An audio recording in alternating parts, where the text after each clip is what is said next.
Get this all set up.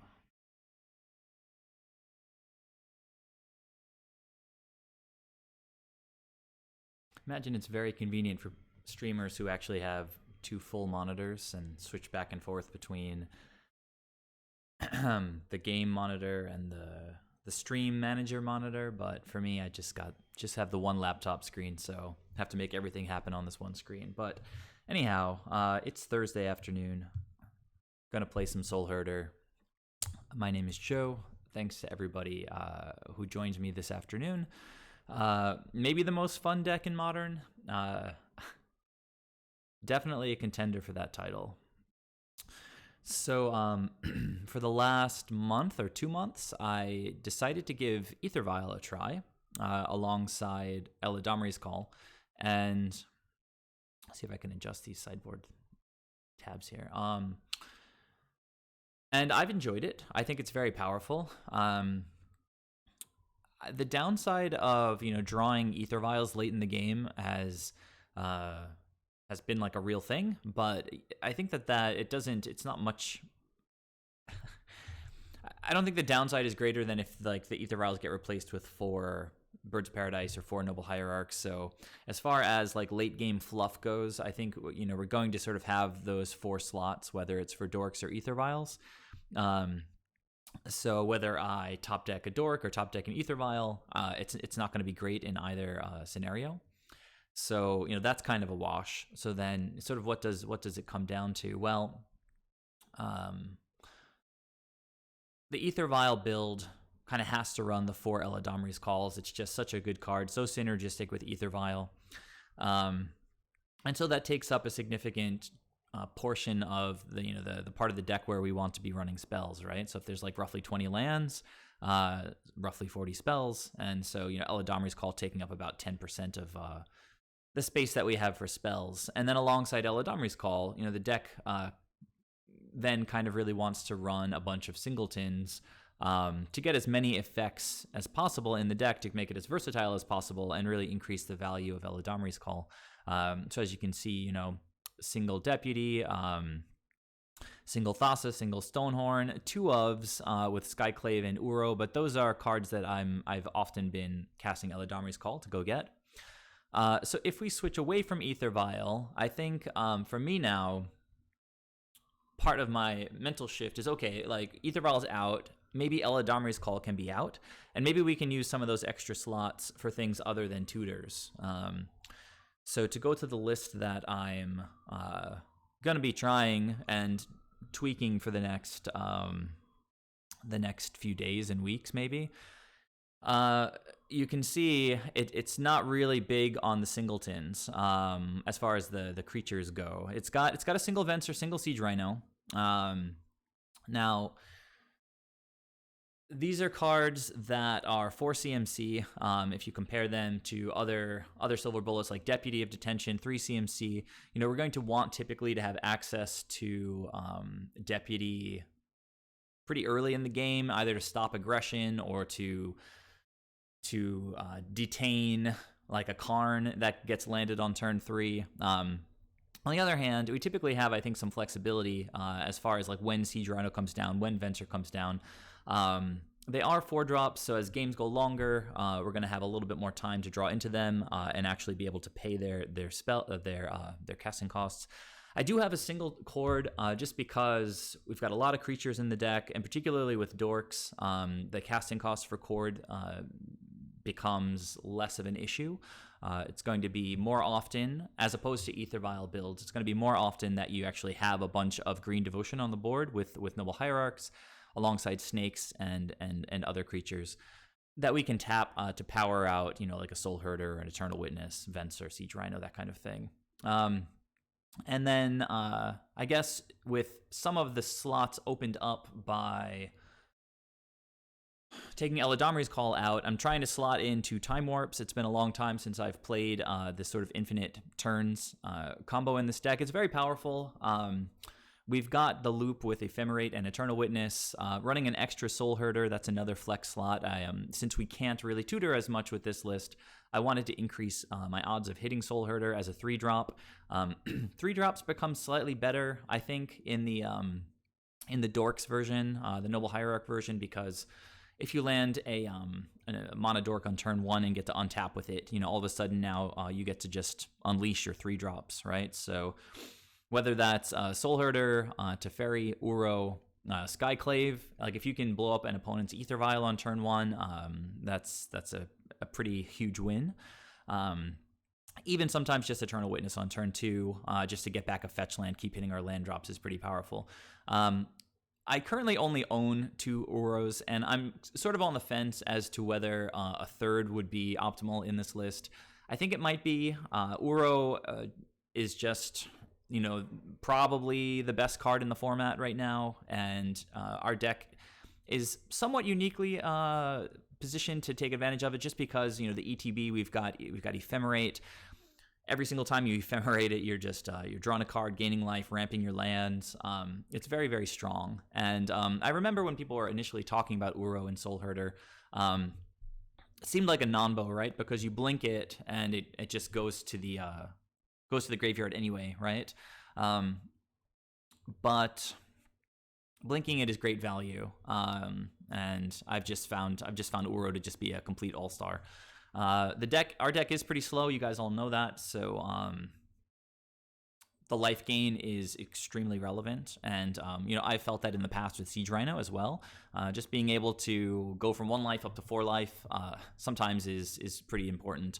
I was having an argument with somebody on the Discord a while ago about cards like Deep Forest Hermit versus Siege Rhino. Now, Deep Forest Hermit is actually, it was about Thragtusk versus Deep Forest. But just the general conversation about what kind of finisher we're really looking to play. The difference, at each different mana cost is obviously significant. We're going to be able to chord for 4 way before we can chord for 5. There's definitely games where we get stuck around 4 lands. So going to a 5-drop, there's obviously a cost involved there. And again, Siege Rhino has the life gain. As far as just dealing damage, I think it's a bit of a wash. Siege Rhino has trample, works well with Noble Hierarch, right? Like if you attack with Siege Rhino, you got a couple Noble Hierarchs, all of a sudden you're attacking with a 6/7 trample. Deep Forest Hermit, you're kind of going much wider. You're going to deal a lot of damage with Deep Forest Hermit, but in my experience, I just enjoy playing with Siege Rhino a little bit more. It's very difficult to make definitive statements about like what the absolute best cards are that you should be playing. Let me check out what's going on in chat over here. Hey, Snuffle Guy. Thanks for joining me today. Milf Drifter.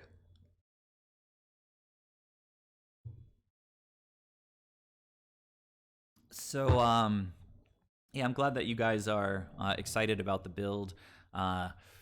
I might splurge for the 3rd Uro. It's like $80 on Magic Online right now. I've got tickets sitting around, and normally I don't really care about getting cards, just because in the future, if I don't want them, I can always sell them and get back a reasonable amount of what I paid. So, I could see myself playing a 3rd Uro. Skyclave, obviously super good. Happy to have 2 of them in the deck. I think I started this list with the idea of running 3, and I had 3 paths, but Skyclave can't always answer everything. Path a little more flexible since it only costs 1 mana, so I felt that just running the full 4 paths might just be good enough in this metagame, with Uros all over the place and all sorts of other types of creatures, whether they're fast or slow. Path kind of answers them all. And yeah, in the first 3 matches I've played with this list, I've been drawing a lot more paths just because I've had 4 in the main, and it's felt pretty good so far. Granted, I haven't really played against any control decks yet, where Path to Exile isn't really the best, but one of the top spells in the format, and I don't really feel badly about playing 4 of them in the deck. So anyhow, this is what we've got going on. I'm pretty sure I have exactly 20 blue spells to support Force of Negation. I've got the 4th Force over in the sideboard. If we count, it's 8 here, 11 plus 6 is 17, plus 4, maybe it's 21. Did I just miscount? 8 plus 3 is 11, 12, 13, 14, 15, 16, 17, 18. Oh no, I think I counted Siege Rhino by mistake. So 20. 1, 2, 3, 4, 5, 6, 7, 8, 9, 11, 12. Yeah, I think it's exactly 20, which is pretty spot on for running force, particularly with three forces rather than 4 in the main. I think 20 blue cards is just fine. Paintball Hostage Taker is fun and definitely a good card. And it has won me some games in the past, so I'll keep an open mind about it. I wonder, how often we'll be in a situation where Hostage Taker is going to be better than Time Warp. And it's something to sort of think about, because to make space for Hostage Taker, I'd probably trim one of these 2 Time Warps. I was just thinking about something. Another thing is, if you start adding more black pips, then all of a sudden, you really have to start considering running Birds of Paradise instead of Noble Hierarch. This is a change that I made just today, I think, or yesterday evening. I've only got 1 black spell in the entire 75. You can count Ashiok, but we're paying blue for that almost all the time. Since we're fundamentally a Bant deck. So with only 1 black symbol, I don't think Birds of Paradise are necessary at all. I think Hierarch is going to get the job done. Also, just let us get in for a little bit more damage in the early parts of games. Against like Control, they don't get any bodies on the battlefield for the first few turns. Getting a little bit of extra damage from Noble Hierarch is going to be more valuable than just having more access to black mana, I think. So yeah, I mean, so again, just running Siege Rhino, I feel much more comfortable with the single Overgrown Tomb. Whether that's justifiable or defensible or not, my position on Hierarch with Siege Rhino versus Birds with Siege Rhino and Hostage Taker, you guys can sort of make that decision for yourselves. But you know where I stand. So to sort of make the mana base work, I took out the Prismatic Vistas in favor of, I had 2 Prismatic Vistas the last time I was running black, and since it was in the past still a pretty minimal black splash with just Siege Rhino and Hostage Taker, I think I didn't have a basic swamp, and so the choice of Prismatic Vista, a little bit weird. I've opted for 2 Verdant Catacombs. I think it's important that our fetches be able to get green, and just to get Noble Hierarch online on turn 1. I've taken out the Canopy Vista because with Dorks, I think with Noble Hierarch, you want to be able to play your Shockland on turn 1 and not come in tapped. So if I get like a 1-land hand with Canopy Vista and Noble Hierarch, I really don't want to have to mulligan that. It's a fringe condition, but I've opted in favor of just 2 Temple Gardens for the time being. Sideboard, pretty similar to things that I've run in the past. Since I'm not going with a Silver Bullet kind of tutor approach, you can see that I've taken out the Silver Bullet creatures from the sideboard in favor of sort of high impact non-creature spells that can be swapped in for various matchups. So far, I've played against Jund with this list, Black-White mid-range. I think it's called like Dead Guy Ale by some people, and Black-Red Prowess, kind of a unique build that had like Dark Confidant in it. And my sideboard has felt pretty sensational against all of those black decks. Obviously, the 3 Celestial Purges just get rid of their Planeswalkers. Veil of Summer, just a house against black decks. Yeah, and Pithing Needle was good against their Planeswalkers as well. So that's the rundown. So Panda, the reason for Chord over Eladamri's Call is that Call synergizes really nicely with Ether Vial. Like, you can have Ether Vial on 3, hold up just 2 mana, you go grab an Eternal Witness, vial it in, and untap. But if you're not running Ether Vial, you end step Eladamri's Call, and now you have to untap and actually cast the creature from your hand. Chord of Calling gets the creature on the battlefield right away. It's sort of a combination of Eladamri's Call and Ether Vial. It's just you get the creature, you put it on the battlefield. And also, Chord of Calling works well with the little bodies that the Noble Hierarchs provide. So if you play a bunch of Dorks, the casting cost of Chord of Calling is going to be much more reasonable than if you're running Ether Vials and you don't have that green devotion. So hopefully that makes sense. gonna fill up my water and we'll get started.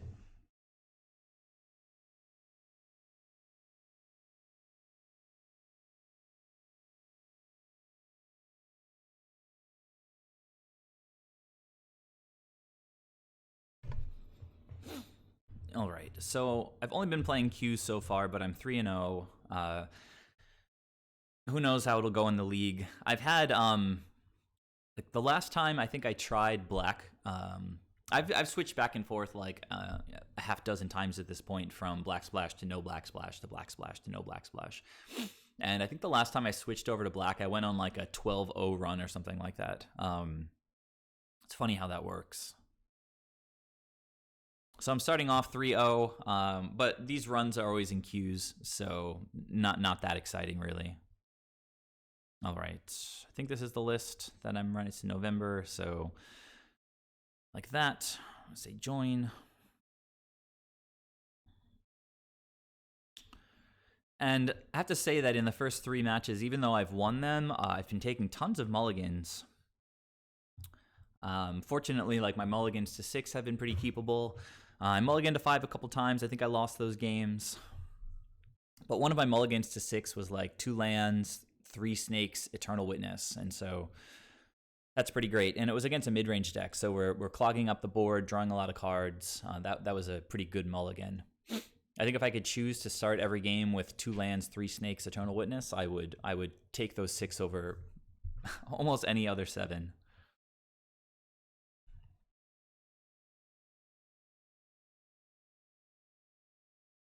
All right, so let's get these windows sorted. Would like to play first. Yeah, very nice.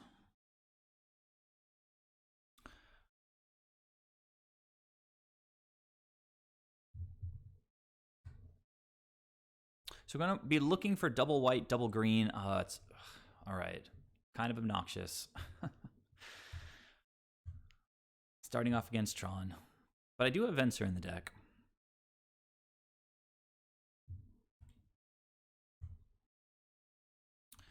Okay, going to want to stop drawing lands soon.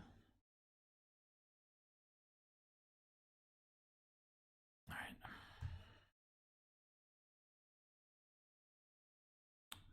Okay, opponent, I'm pretty sure, kept their 7.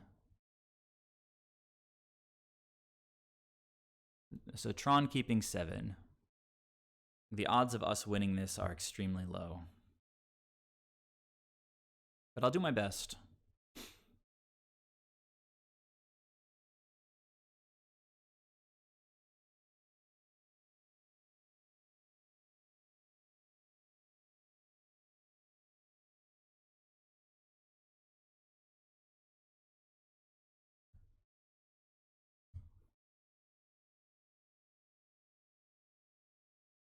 I like Uro here. Go get a basic forest.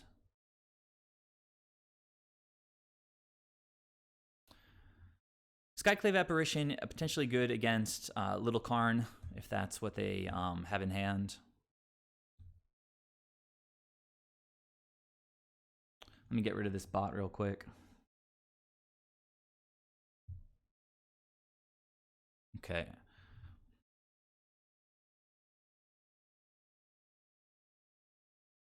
Uro's nice here because it lets us get a little bit ahead on mana. 2 paths against Tron is a little bit awkward.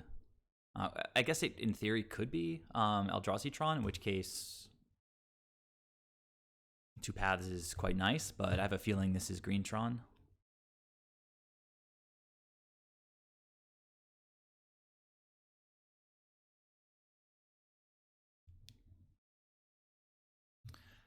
So I get 3 like mid-range-ish decks in the queues, and then as soon as I jump into a league, I get paired against Tron.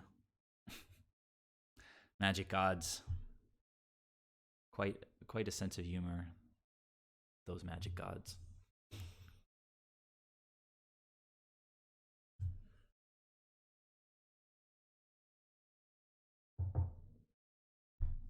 So do all of you guys tuning in? Do all of you guys watch? Sorry, do all of you guys play Soulherder, or do some of you just enjoy um, watching it. So opponent's getting an artifact card. Typically what they get is liquid metal coating. Nice that they have this little Karn. They might just be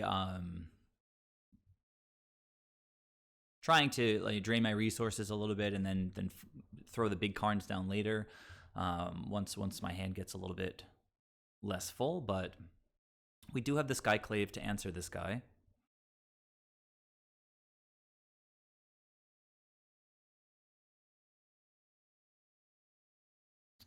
Yeah, Contra, you're a Merfolk player, right? So just a fan of Soulherder, and White Fangs plays the Silence Lock. Interesting.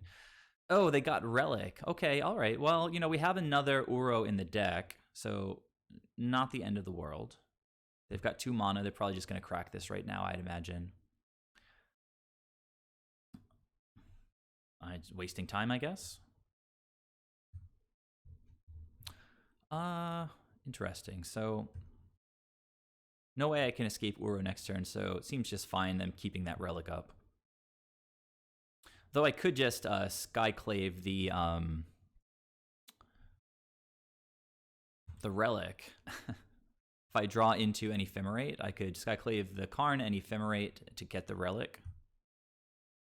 Hey, I forgot about this. This is a way that we can beat Tron, is with the Time Warp lock. So pretty clear. I'm just going to deal with Karn.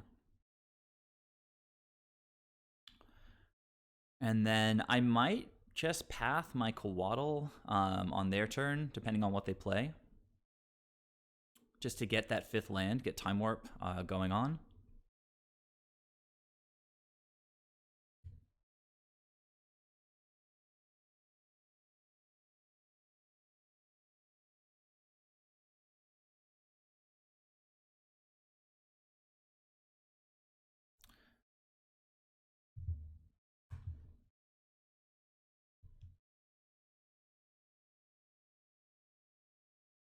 All right.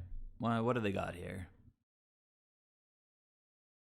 So really all we need are lands and Ephemerates.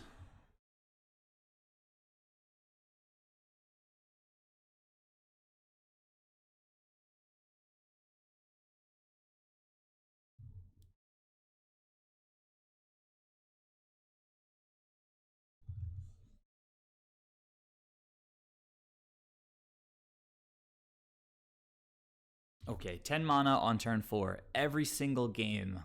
Every single game. All right, well, I'm kind of happy with what I'm seeing here for now.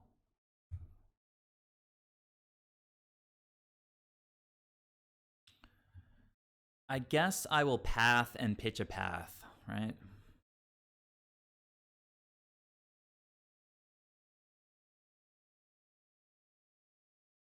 Can always just witness for another path if I need it. Well, I mean, things not going as badly as they could possibly be going. Since it is, in fact, Eldrazi-Tron. Hey, there's a land. We can cast Time Warp now.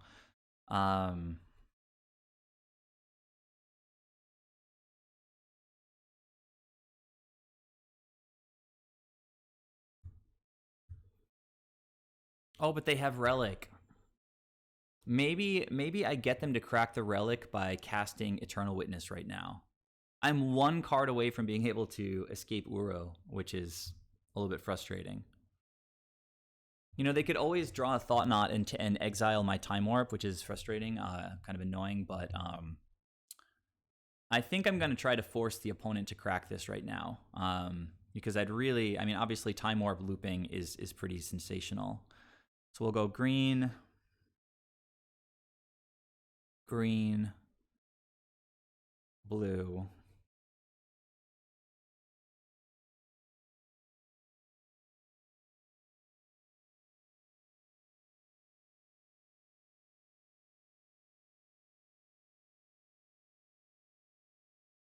All right, so heads up play here, I think. Let's hope that we can dodge the Thought Knot, because Time Warp, pretty cool next turn.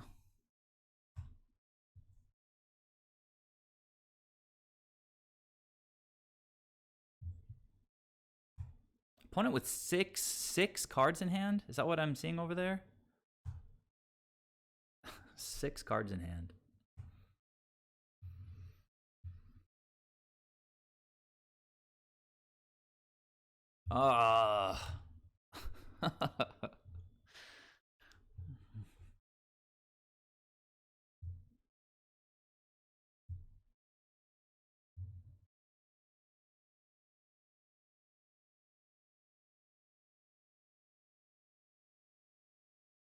I mean, they've got 5 cards. They definitely have some good stuff.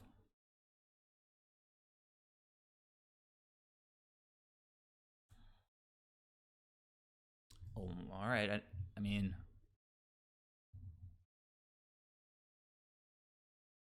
interesting.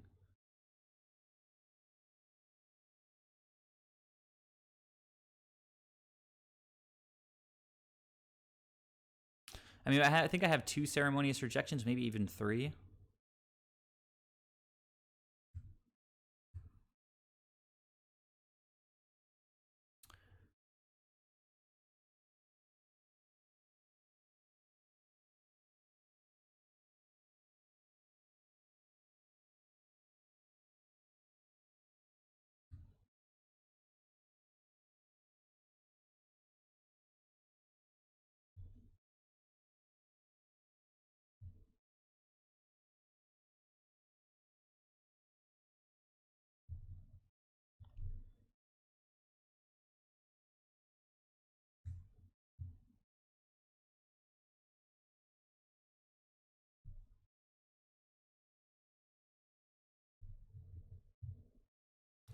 Okay, we get some Exalted Beats in the air.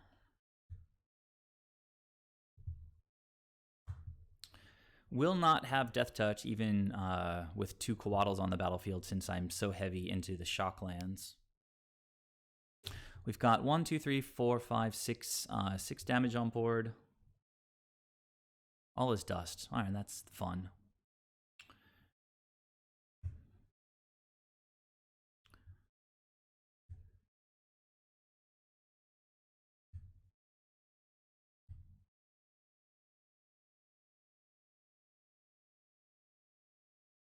So Path off the top. Another Coatl.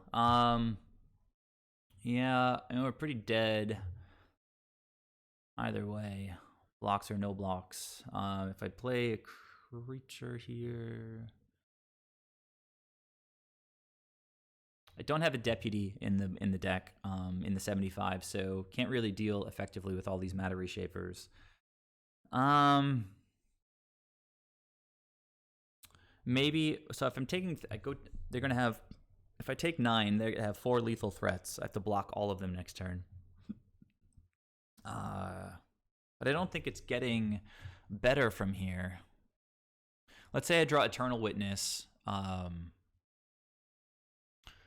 Play Eternal Witness, get back Path one of their things. Block, I think I'm still just dead. Well, whatever. Let's take the damage and see if we can do better in game 2.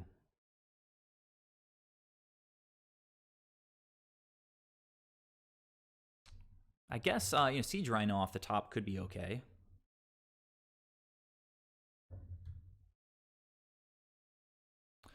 I think Venser might keep us alive, actually.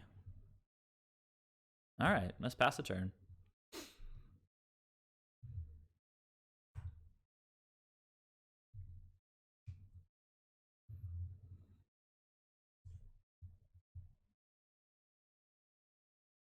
All right, so we trade our boards unless the opponent has like a Dismember, which would be unfortunate. White Fangs, are you in the Discord? And if so, do you use another name in the Discord?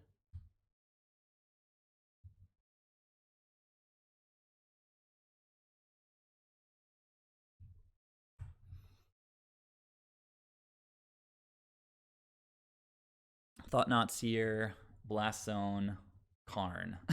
Okay, awesome.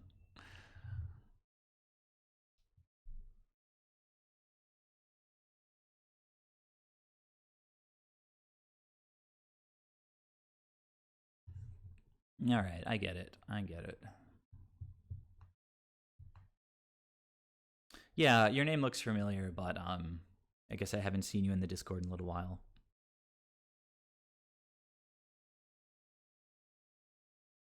All right. Well, I mean, we lived a turn longer than we thought we would, but those we kind of needed the Mattery Shapers just to hit like all lands, but they hit Thoughtnot and Karn, so not the worst matchup for us, particularly since I have these 3 Ceremonious in the sideboard. 2 Pithing Needles should be pretty good. I do like forces against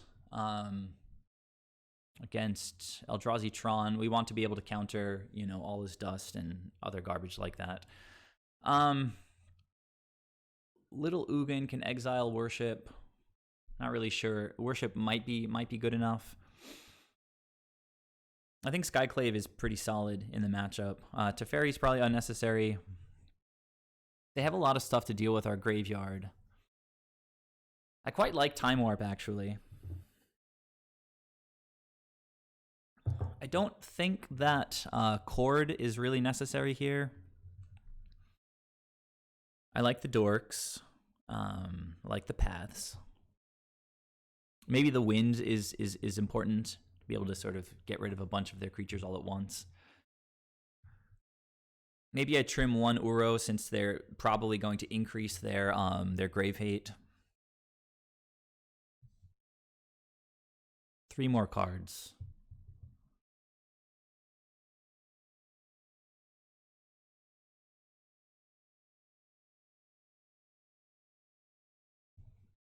Maybe since Time Warp is dependent on the graveyard and they can have pretty aggro starts, maybe we trim 1 Time Warp. Maybe since we have the 3 Ceremonious, 3 forces are enough. So yeah, I'm with you guys. I think Worship is pretty good. We can try Worship. Maybe even with the 3 Ceremonious, just like 2 forces is okay. And if they're going to come hard after our graveyard, maybe I just trim down to 2 Eternal Witnesses. And we'll try it like this.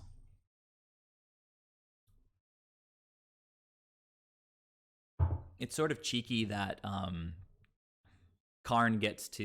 Little Karn gets to search their sideboard even with Ashiok on the battlefield. I think we have to keep this.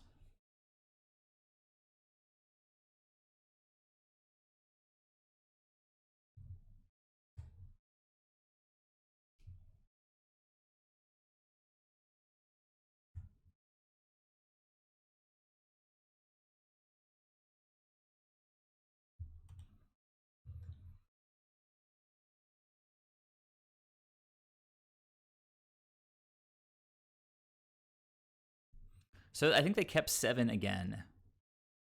This is like replaying itself exactly. But this time, a Torpor Orb is fucking nasty. All right, well, we can start growing the Soulherder at least. Maybe I can draw a Force off of this.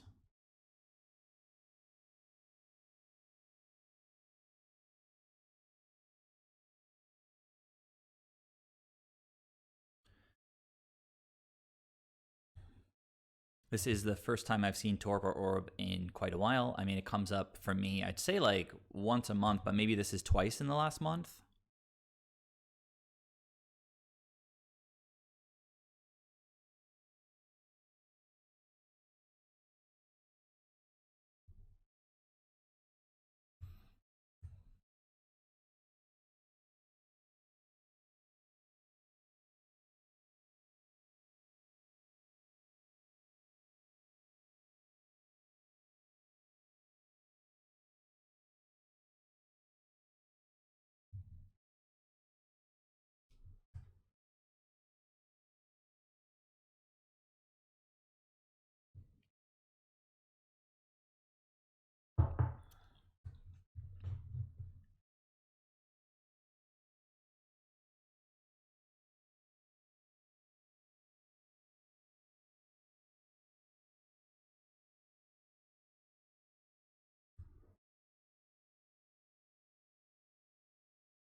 to me this looks like so they obviously don't have any. They must just have like reality smashers and stuff. If they had Karn, they would have played Karn. And so I may just want to hold up paths and pitch some of these less useful creatures, while also holding up Ephemerate, continuing to try to grow the Soulherder. I could also just expand my board by playing Coiling Oracle and just hold up one path. That's probably fine, I think. Well, they're going to go get their next Tron land here, and then they'll have like infinite mana. So maybe not putting more stuff on the battlefield right now seems okay. Yeah, so I'll just pass the turn here.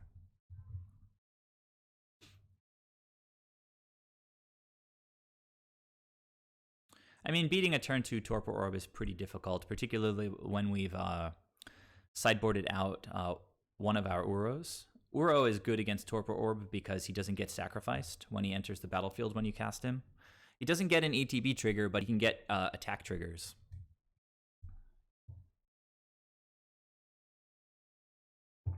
All right, what do you got? One of these, and what else? One of those.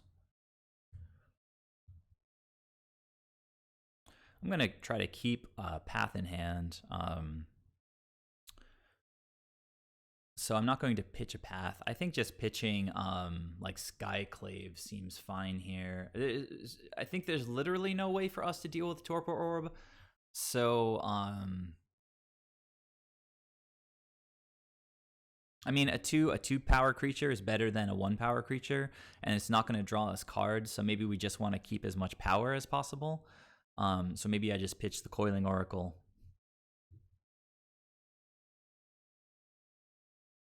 Yeah, I boarded out to Fairy.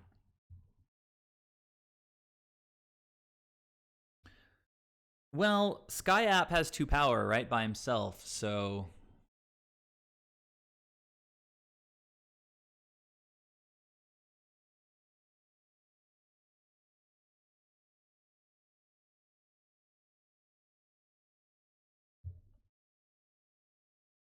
Yeah, that's a good call about the blue. I think all else being equal, I've got mana to cast Witness or Skyclave. This is a 2/2 versus a 2/1, so I think I just pitch Eternal Witness.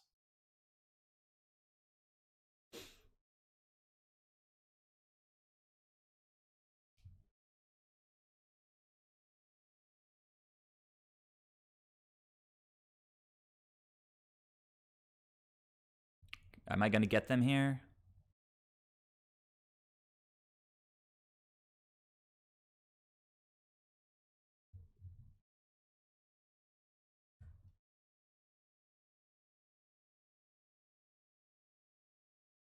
Yeah, I'm going to get them here.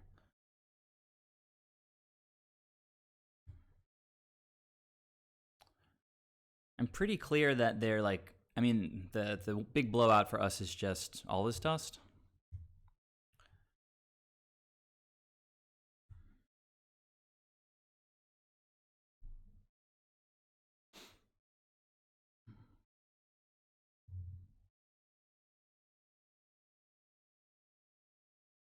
If I play Skyclave, I can have lethal next turn. But also, if I play Skyclave, then I have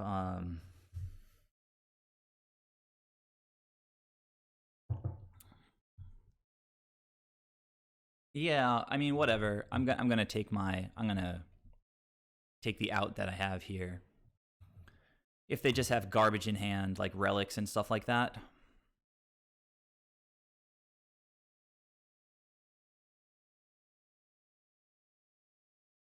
Then I have lethal.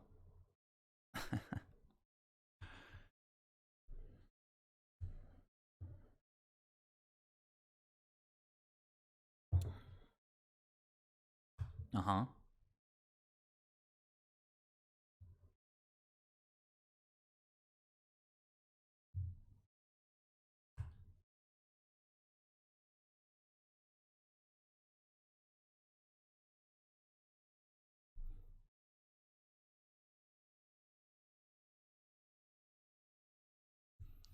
I think I just have to piece out this ballista right away.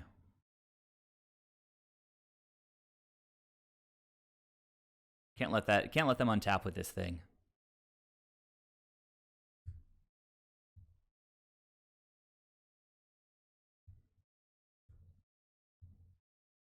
I will be able to continue growing the Soulherder by playing a Coiling Oracle here. One to the face.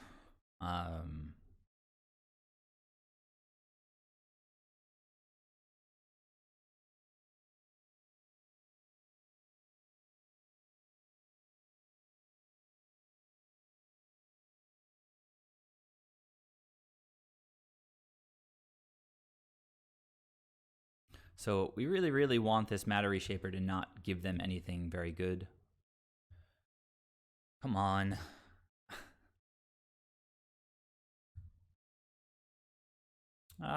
Expedition map, maybe. That's sort of okay.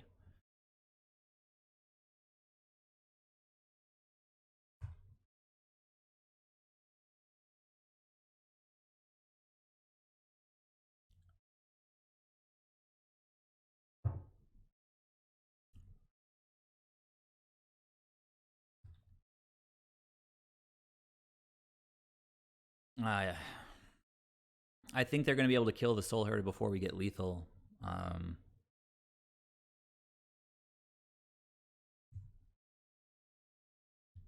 Ugh, that's annoying.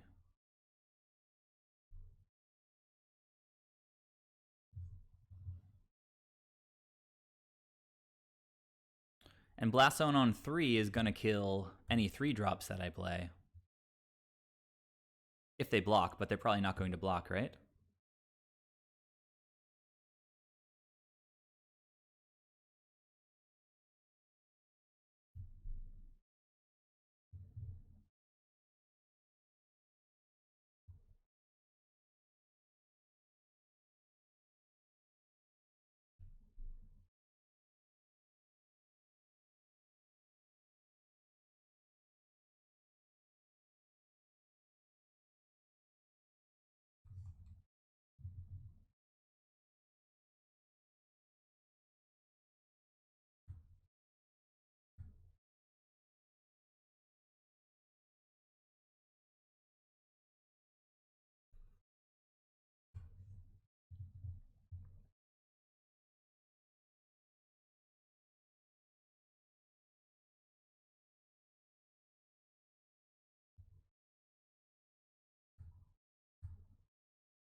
Oh my god.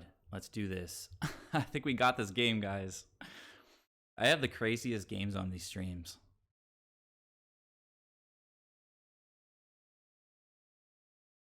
Yeah, get wrecked, opponent. Do they have a Dismember? Oh, they can't cast Dismember. They would just die. Ah, they conceded. That's amazing. I don't even care if I win the match. Give me a second. I gotta run to the bathroom.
Yeah, that was a good one, huh? Maybe I should leave the Uros in to help us play around Torpor Orb. Such a tongue twister. Torpor Orb. Torpor blah blah.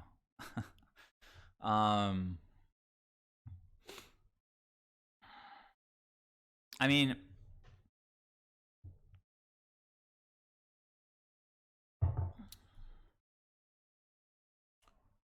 I still like Time Warp as a plan. We just have to hope that Torpor Orb doesn't hit the battlefield. Maybe I bring in one more force to help shore up. Okay, and then I would trim. I don't know. All these cards are good. I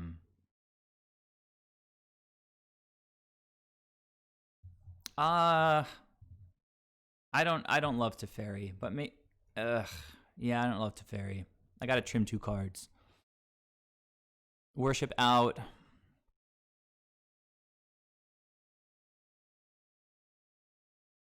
And I think we'll just roll with the 2 forces instead of 3.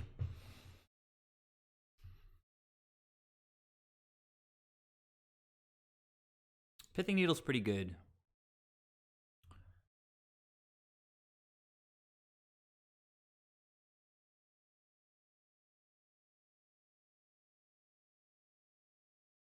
Opponent has kept 7 in each game. Somewhat frustrating.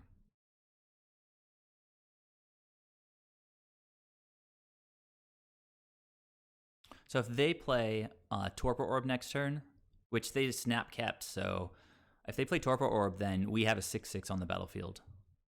So let's go Torpor Orb. Let's go. Oh no, Torpor Orb.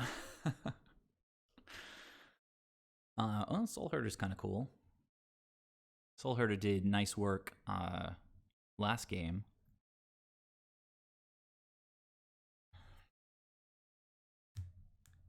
I could also just play the Noble Hierarch and hold up Path. Yeah, I think holding Uro is actually a very good idea. Now, if I play Hierarch, then on turn 3, I can start bouncing lands, which, as you guys know, is pretty good against Tron.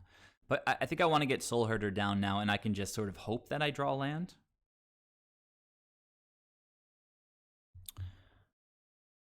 Yeah, I agree. I think Soulherder now is the best call. You know, they could have like a spatial contortion or whatever, but what will be will be.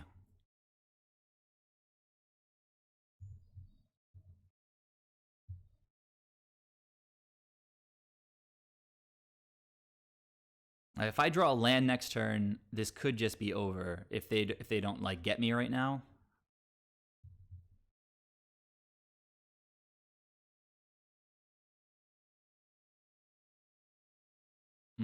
What would they take here?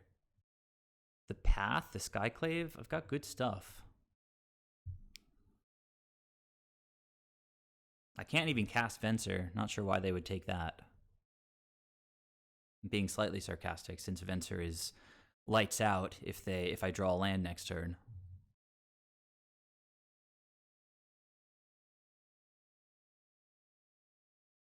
Ah.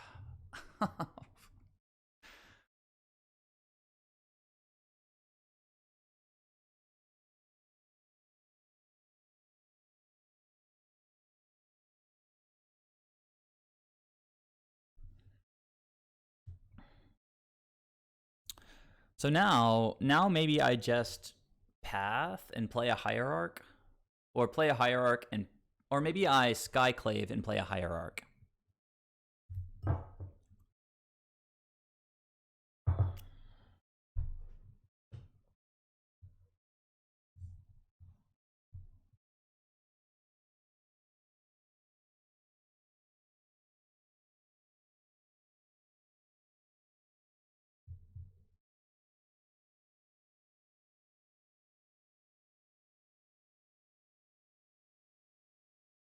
I mean, it's so hard to fight against 7 mana on turn 3 every single game. Like now they just untap and they play all this dust, and I virtually can't win.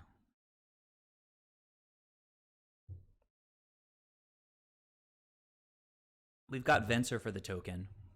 So if I can get like an Ephemerate, if the opponent can do kind of nothing for a moment, and I can draw an Ephemerate, that would be pretty nice.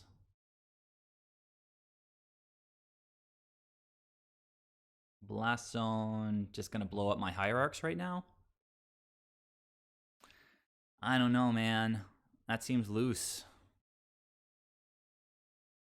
Seems loose to me.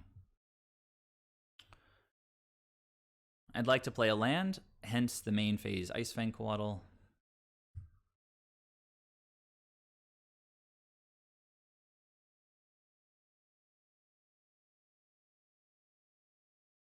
Exalted Attacks. Beefy Skyclave Apparition.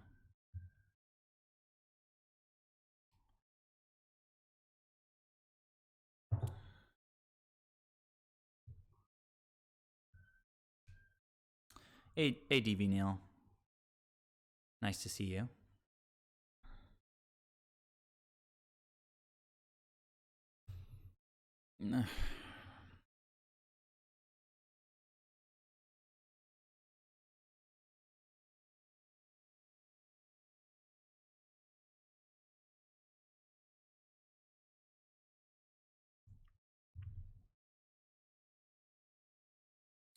That's pretty good.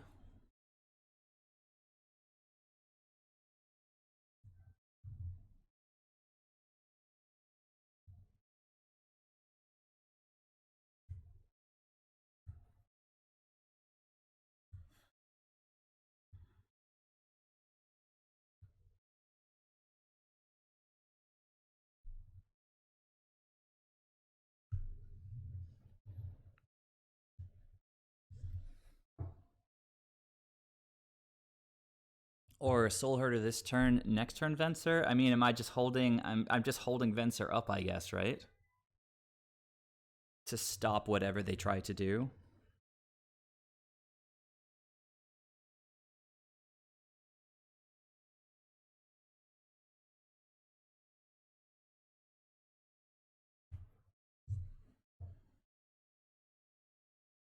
Opponent forgot to crack their expedition map. That's pretty bad.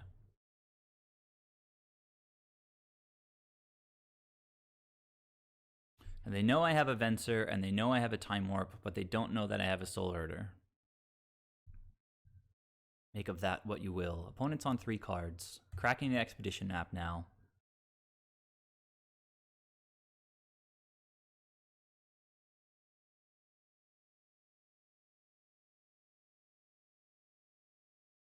I'm going to sort of happily take what this beat down if they go for it, but they're not going for it, so I think I just start bouncing lands, although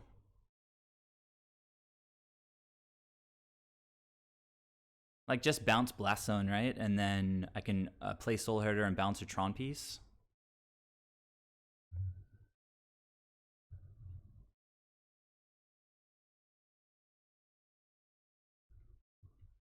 And then an Ephemerate off the top is sort of the nuts.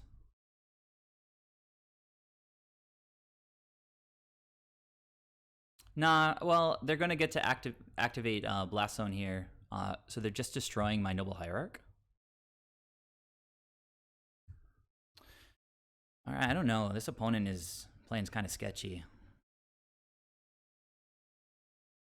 I guess I am too, sort of, kind of.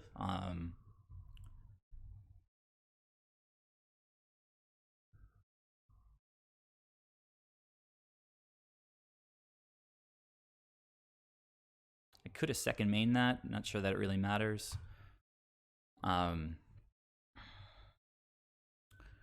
So I can just get rid of their Thought Knot and give them a 4/4. It draws me a card, but the Thought Knot's not really doing anything over there, and I've got cards in hand anyway.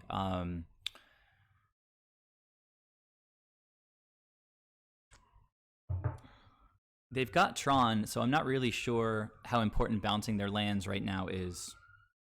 But if we can catch up with like one Ephemerate or something, then all of a sudden we can start pulling ahead.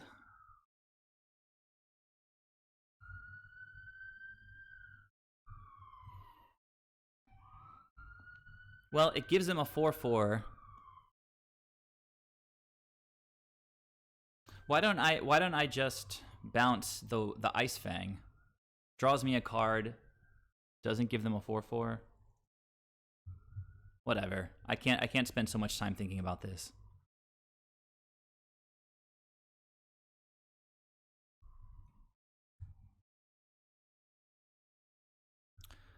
Land's obviously not terrible in this spot.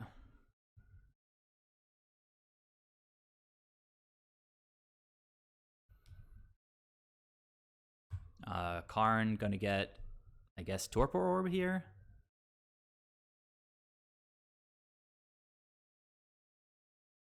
Sky Sovereign. Okay.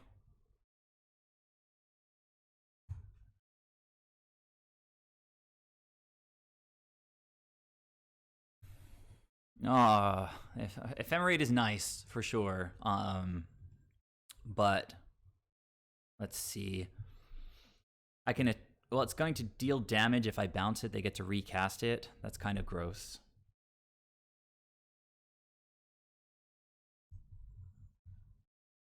So I think I just play this sort of slow for the time being.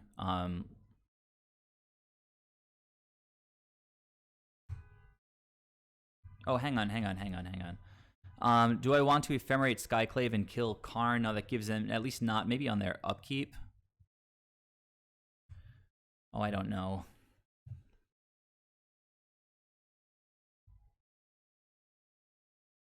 Oh, No, he can crew with the,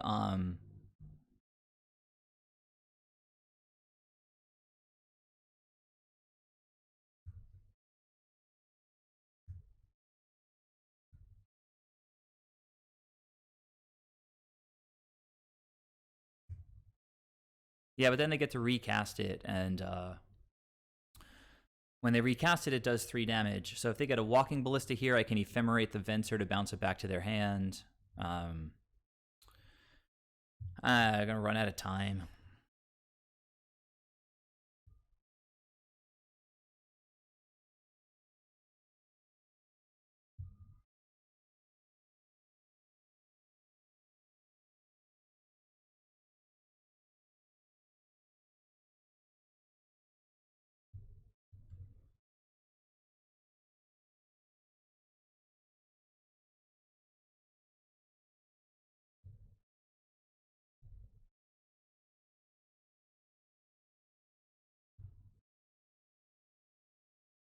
I mean, this guy has had nutty stuff every single game.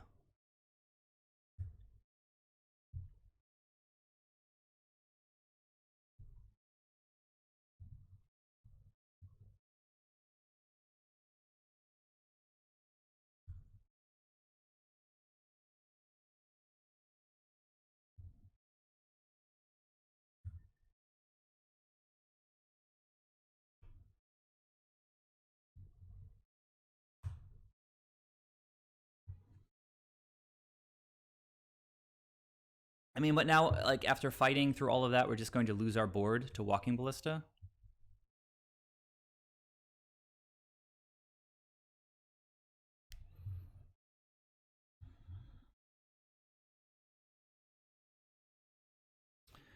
Pretty unsatisfying.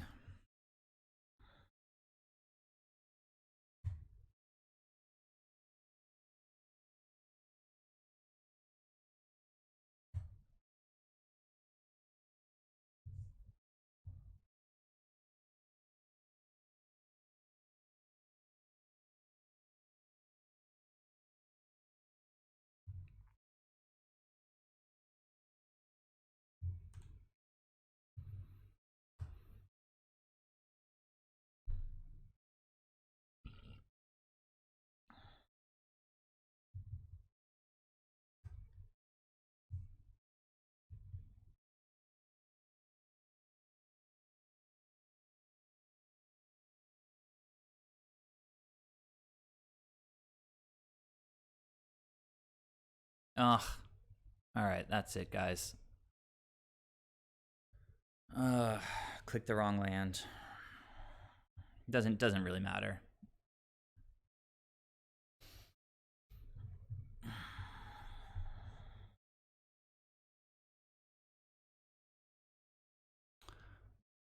It's one of those situations where it's not letting me draw my next cards to see what I would have gotten. Maybe just as well.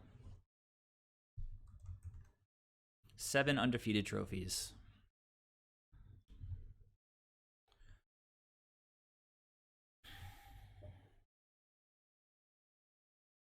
I don't think I had any outs there. I was pretty much just dead on board. They had 2 4/4s, a walking ballista that they could pump up next turn. They could crew the Sky Sovereign and just kill one of my creatures. Also, not unimportant that they can just hit me for like 6 in the air. I didn't have enough mana to cast Winds. I was trying to get to 5 mana all game.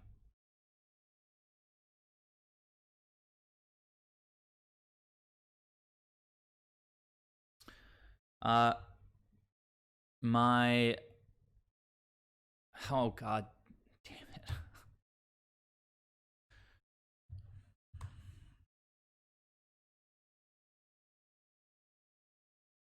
So, okay, now it's Bluetron, our literal worst matchup.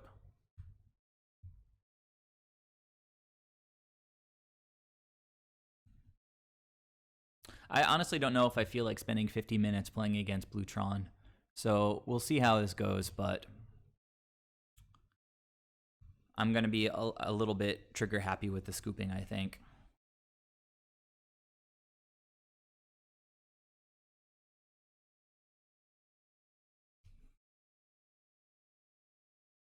Condescend for 1.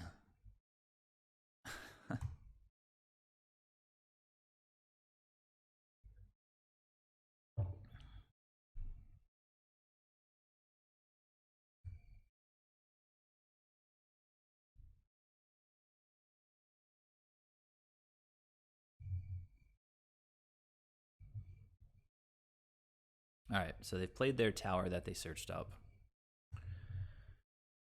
I think I'd like to play my Hierarch, but I think I'd like more to pass the turn with Force of Negation up. Maybe they make a Shark here. Sort of fine. It's just a 1/1 if they do it, right? I think, or is it just 0/0/0? I can't forget what the initial cost for the. I'm just gonna pass the turn. So thirst for knowledge. What are they doing? Nothing. Okay, so Tron on turn 4, not terrible. This is fine. We don't have many counter spells, so.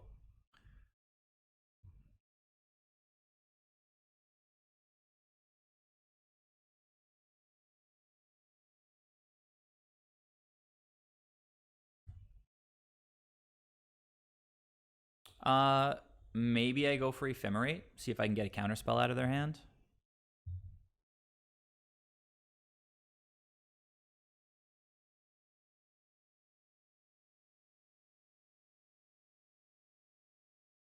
Okay, fine. Fine. You've countered one of my fetch lands.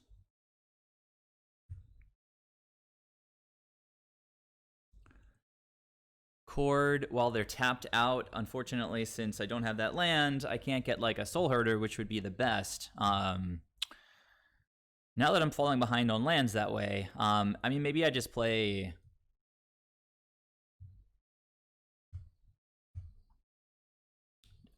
A Hierarch, or hang on. So I played a land this turn. Maybe I just Witness, get back a land to keep hitting my land drops. You know, I think I'll play Hierarch and just hold up Ephemerate and Force. I like Witnesses better for getting back forces from the graveyard. Why don't I go ahead and crack this now? This freaking Nimble Obstructionist.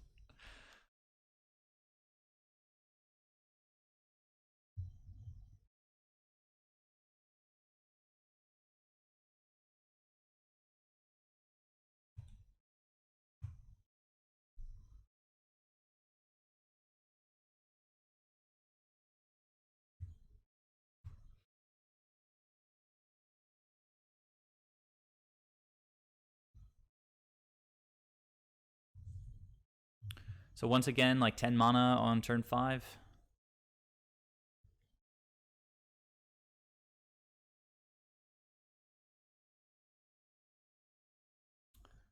Walking Ballista for 4.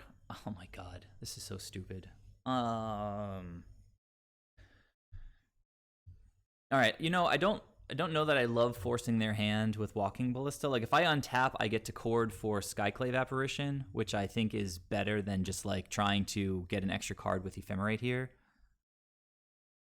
Like if I Ephemerate now, they just spend another counter on it.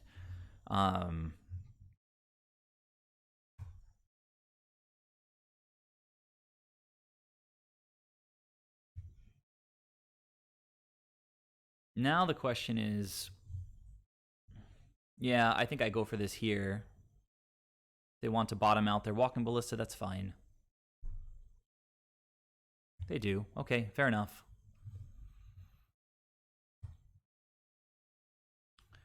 So, you know, like Bluetron, starting off with creature spells, natural order. Why don't Uro is nice, but I need a land, so why don't I go Eternal Witness, get a land? Seems okay. And then I've got blue, blue, green, green to escape Uro.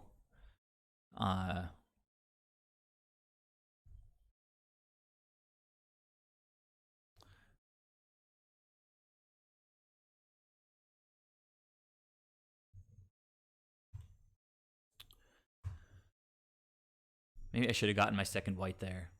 A little bit rushed.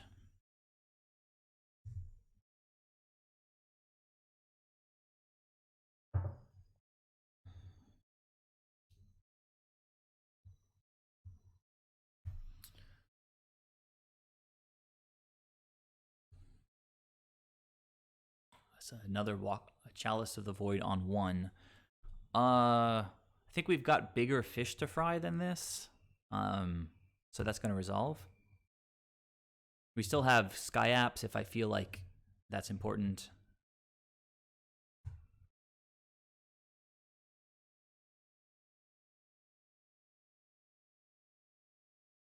Teferi's a nice one. That will be the play right now. Make the opponent spend their first counter spell.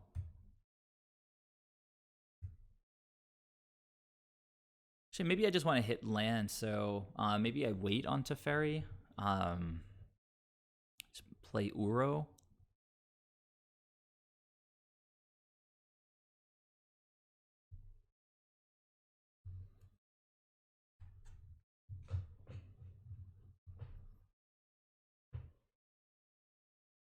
Yeah, opponent definitely has some counter spell in hand.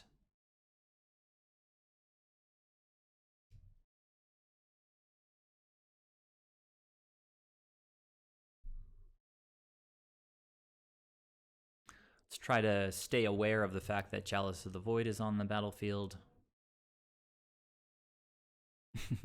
Okay.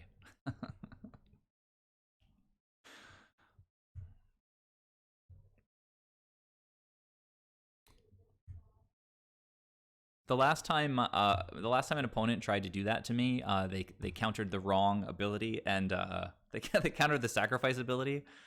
So I got to keep Uro, and I got to draw cards and gain life.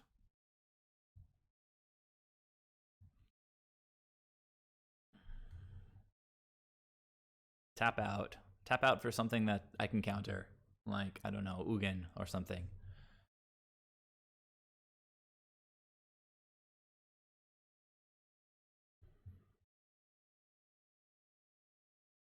And then I untap and I play. Oh god. I don't think I have any way to deal with this except, I guess, Path. I can bounce it with Teferi, but opponent has, you know, a bazillion mana and probably like 4 counter spells in hand.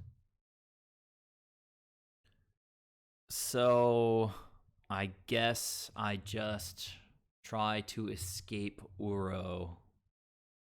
See what the opponent does.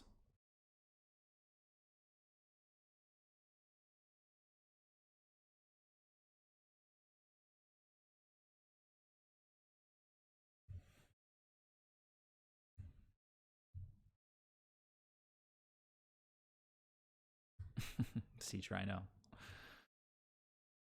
This has been a funny game so far.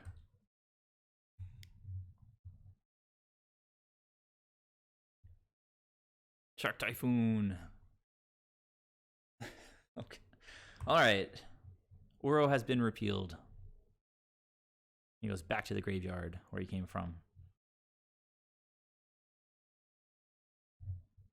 Nah.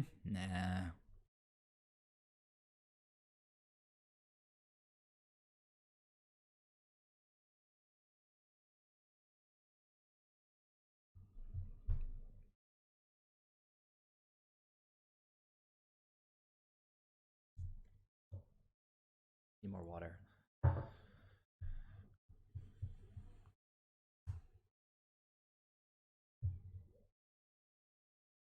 guess like we're looking for Dorks and Venser in subsequent games.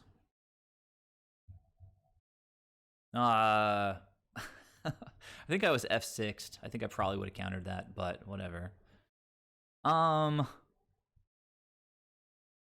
I'm going to the next game, guys. As I said, like I'm not gonna try to like they're at 25 with 2 impressive threats and 4 cards in hand, blue mana up, Chalice on 1. Terrible matchup. So Ashiok comes in, the Force comes in, the Ceremonious Rejections come in, Pithing Needles. Decent stuff. All of this stuff. Bring it. Let's go. And then we will take out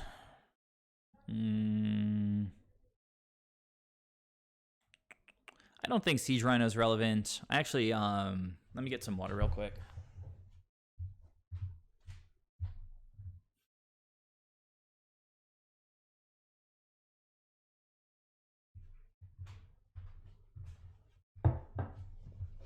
Sky App is not great. Thanks for the heads up. I'm going to take those both out. I'm going to trim 2 of my paths to exile. I mean, we're trying to do like Time Warp basically here. Like, it's such a terrible matchup. We just have to hope to draw super duper well. I still need to trim 5 cards. Maybe with the Ceremonious, I don't need like all the forces in the world, so that's now 4 cards to trim. Cord is not that important. Sky App kills Chalice. It's true. It also kills Walking Ballista. So maybe I'll keep 1 Skyclave in, but I still have to trim 4 cards. Maybe Ceremonious is good enough, and I'll just go down to 2 forces. I like Time Warps. I'm not going to trim on Time Warps.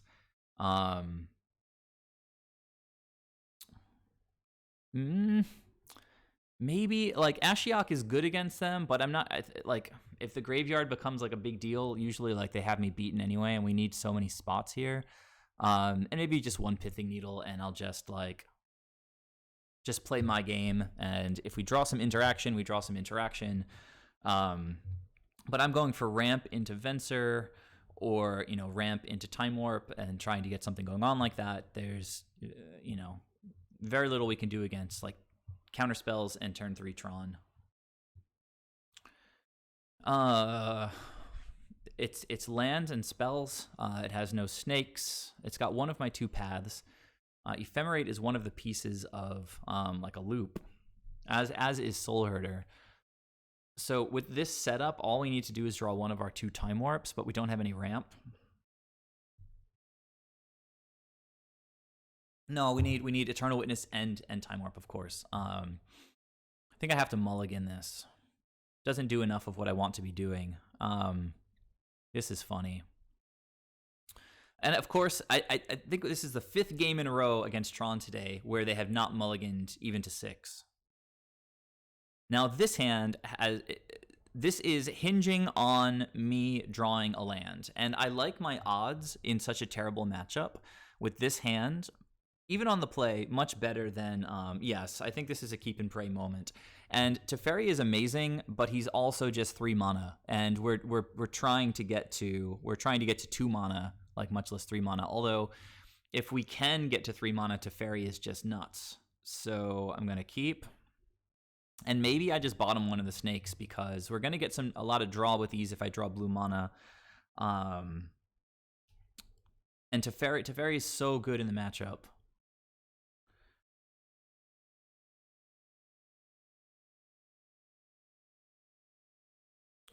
And yeah, just whatever. Let's do it. It's a very, very interesting hand. Opponent kept 7.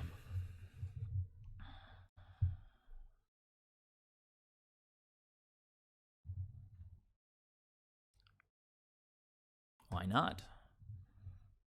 Guys.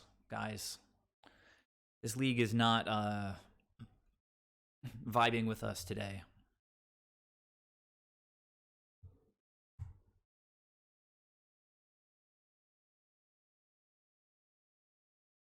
So what a joke. See, depending on what they do next turn, it's not strictly over yet, but it's getting pretty close.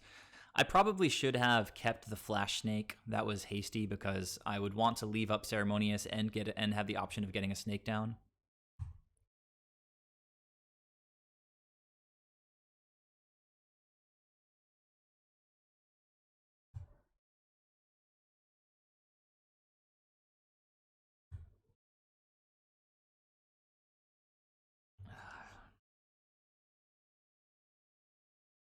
You guys should have seen my games last night. I was killing it. Just the deck was doing well. I was winning games. We did win against Torpor Orb against Eldrazi Tron, which was pretty sensational. So got to take your wins where you can get them. Imagine opponent is just like holding up Nimble Obstructionist to counter my fetch lands.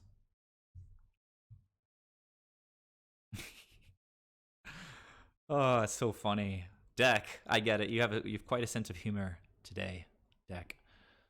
Opponent says, that's fine. No me importa.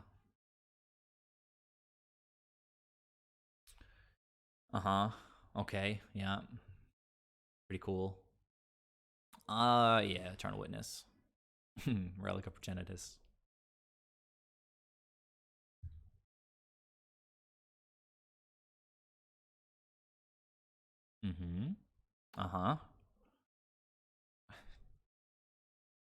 Treasure Mage.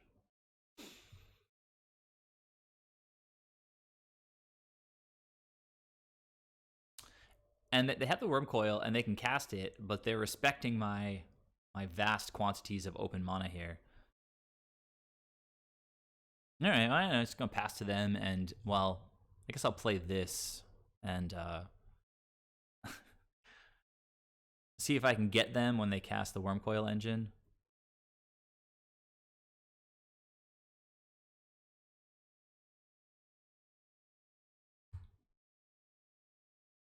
I'm gonna say oops here, like I forgot to recast.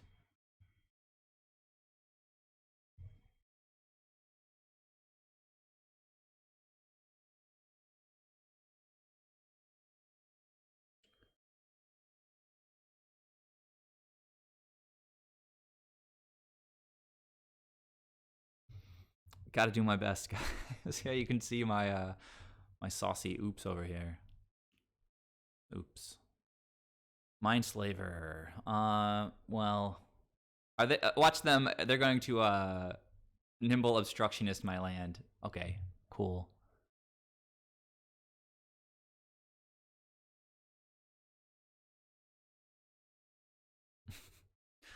You got me.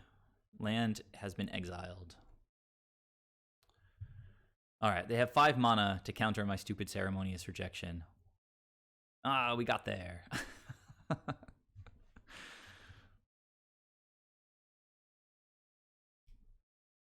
Hey. Now they didn't counter that. I've got two rejections now. But I don't know that I have another blue. Oh yeah, I do. That was like a Verdant, so now I can go get like a Hallowed Fountain. So yeah, I'll go ahead and just play my mana and try to counter 2 of their spells.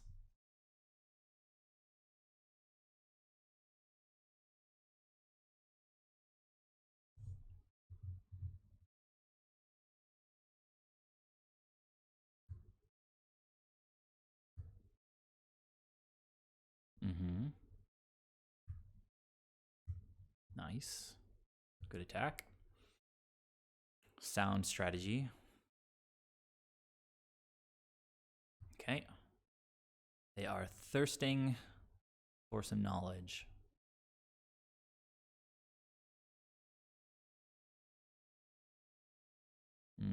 Okay, so now they have 11 mana here, I think.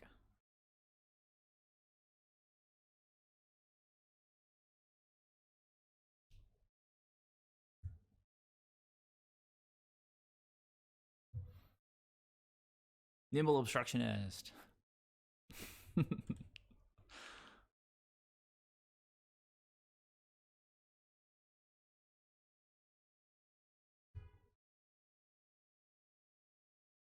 Well, now we've got lands for days, huh?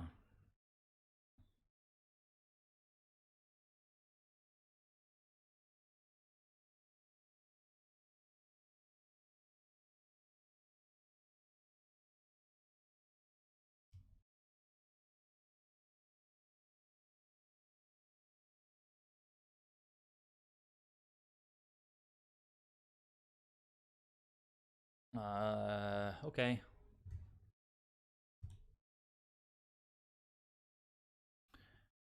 And I still can't afford to play a Coiling Oracle here, so I won't. Opponent is scrying 2 currently. They went top. Why wouldn't they? Lots of good cards in Mono Bluetron. I know I said that I would scoop like pretty quickly, but this has just been a little bit entertaining for me. Just like on one land for like 5 turns. The opponent goes top, and then they don't actually cast anything.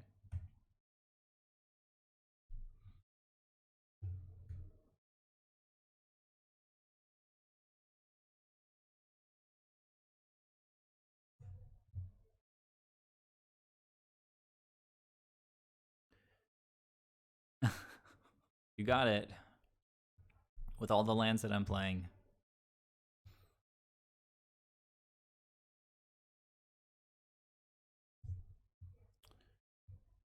Nah. Nah. I say nah. Big nah.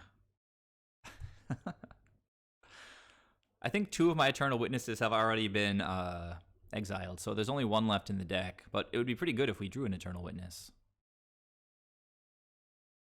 Maybe I should have thinned the deck with this Windswept Teeth. Yeah. Probably should have.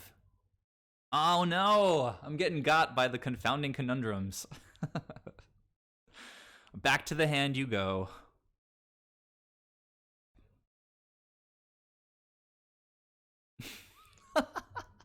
Oh my god, this whole entire like league has just been so absurd. Take that.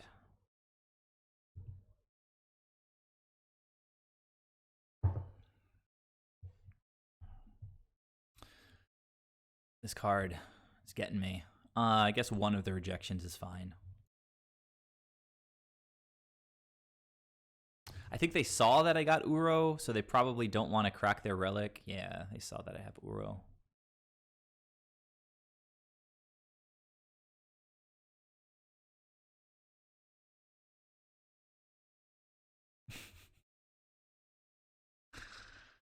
Ulamog. Walking Ballista. I think I have like 2 paths in the deck, right? I think it's time to crack this. Nimble Obstructionist time. Go, Nimble Obstructionist. Might as well get... I think I took Siege Rhino out, so black mana is kind of stupid. Guess just like Hallowed Fountain's fine.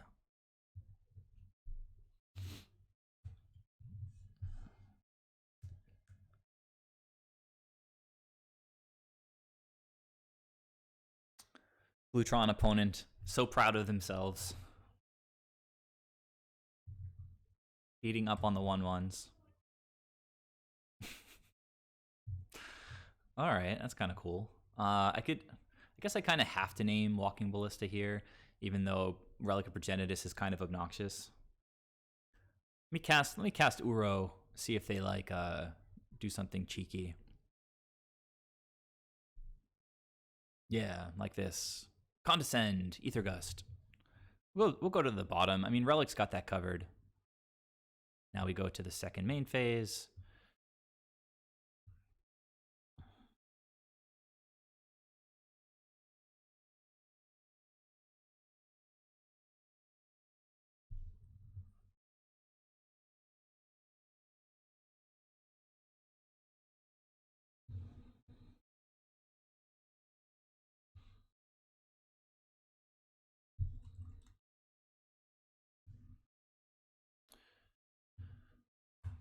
All right.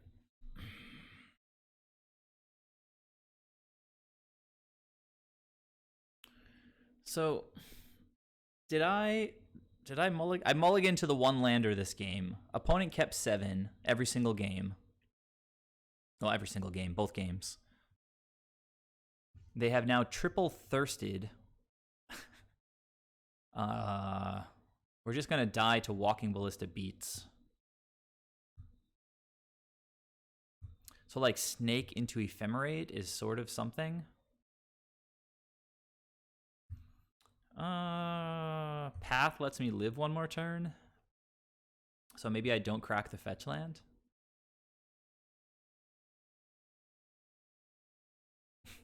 Okay.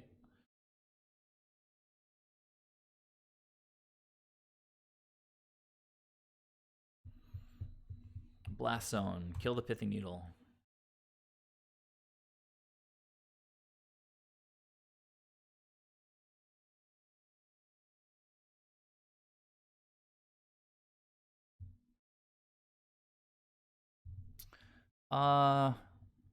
Let's see. I think I just want to crack this now.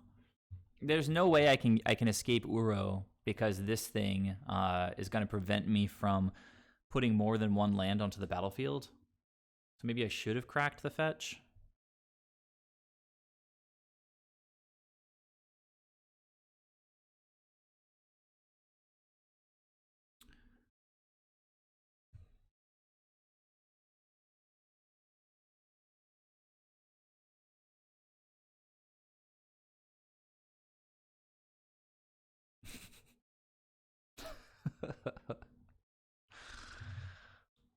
Okay, don't counter the wrong one by mistake.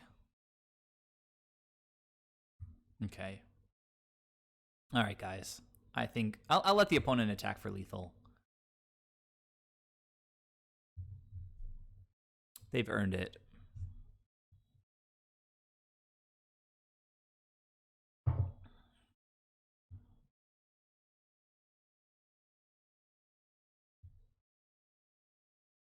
Did I? Okay, all right. What?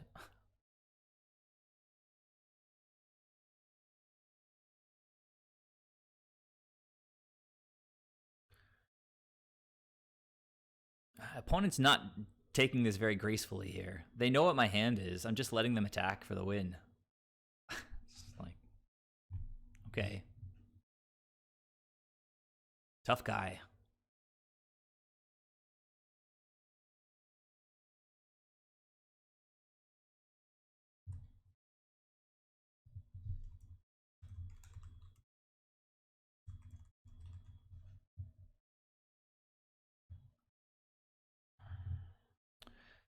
I still say good games, thank you, and good luck with the rest.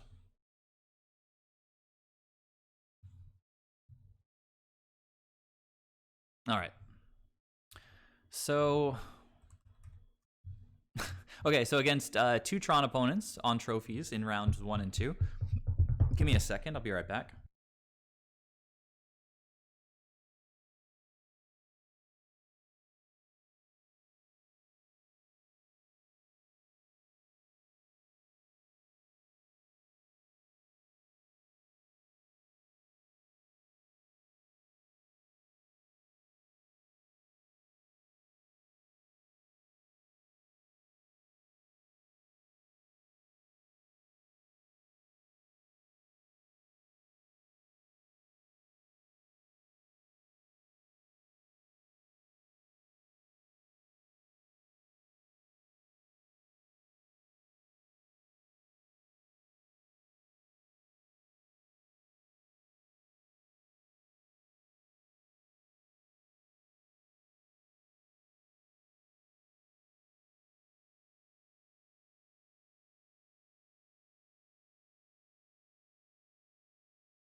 So, Odysseus, you missed the ending against Blutron. I mean, I kept a 1-land multi-6 and then didn't draw lands for like 5 turns.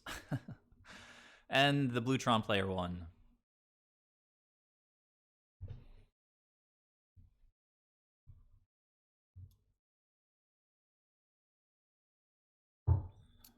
Like, imagine knowing what your opponent has in hand.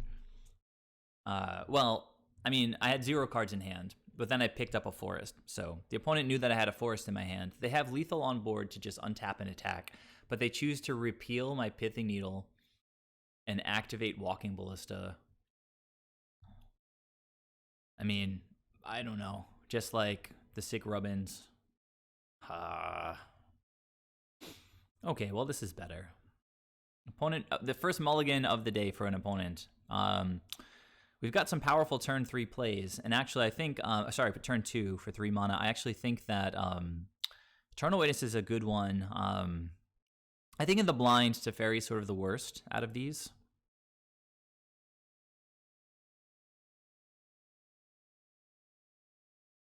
Or hang on a second. Turn 2 Teferi is pretty nutty.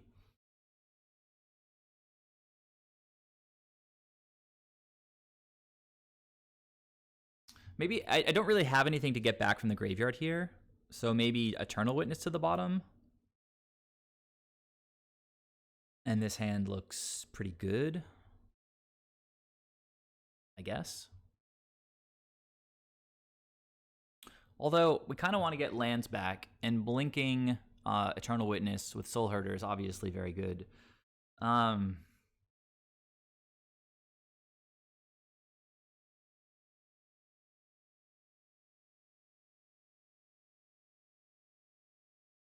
I like turn 2 Teferi quite a lot.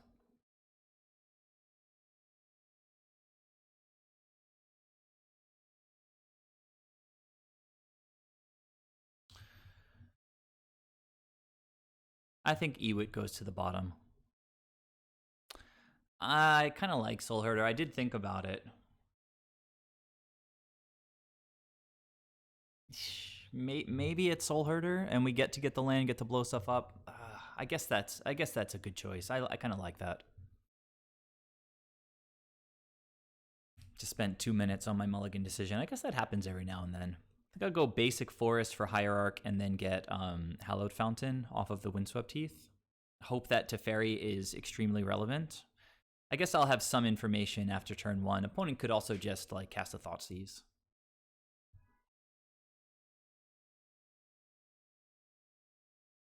So opponent's on 6 cards as well.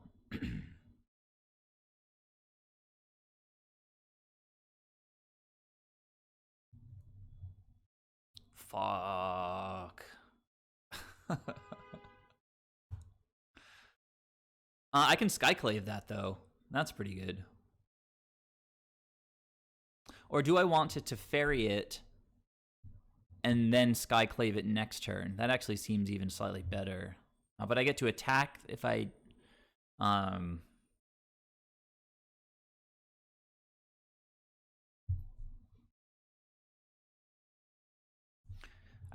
think just Sky Apping it is probably good. Get a body down. Start punching them in the face. 3 damage with Noble Hierarch. What do you got, opponent?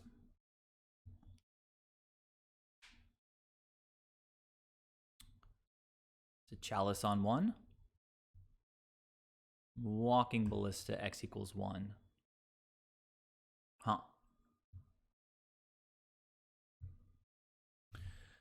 Okay, so just gonna main phase Ice Fang. Draw land. Ephemerate's not terrible.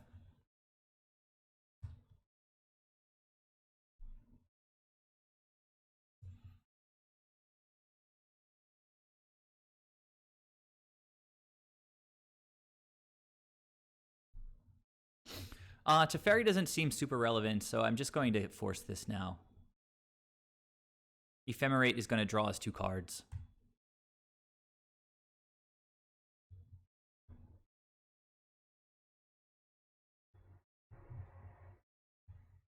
Now, they do not know about the Ephemerate nor about the Path, so I think I'll just hold them both up.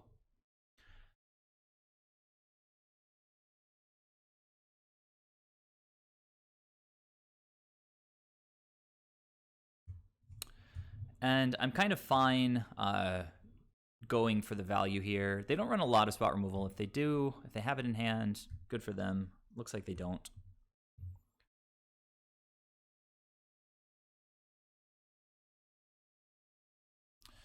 All right. So now I think it's just continue to hold up Path and Snake, and if they play like a Reality Smasher, we're in a fine spot. Are they not going to spend any of their mana in this whole turn cycle? Jeez.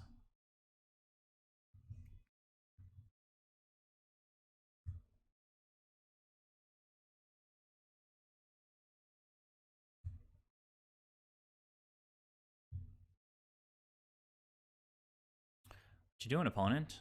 It says that they're paying costs.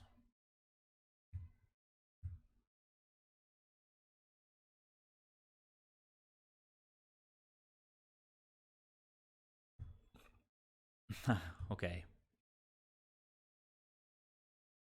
This is pretty nasty, guys. Pretty jammed up.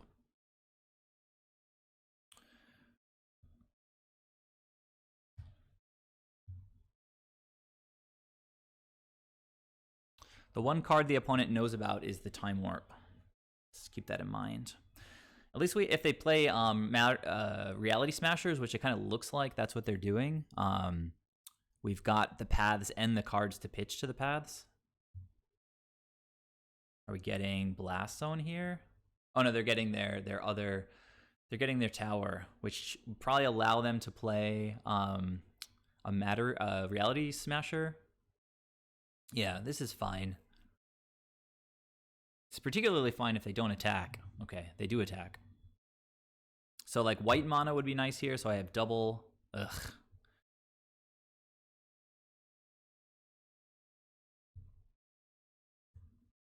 But we do have a counter spell for All Is Dust. That's kind of nice. Now, if they have another Reality Smasher, at this point, they could play 2 more Reality Smashers, but I'm not just dead to that anyway, and they are dead to my board.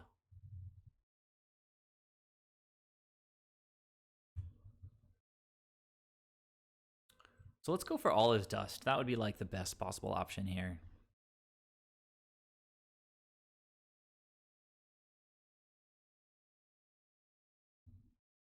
Opponents thinking about their scry, they went top.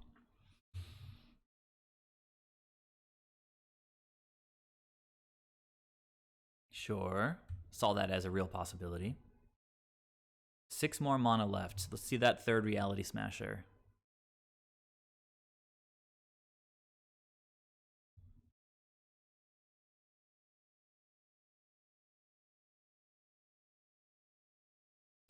I told you.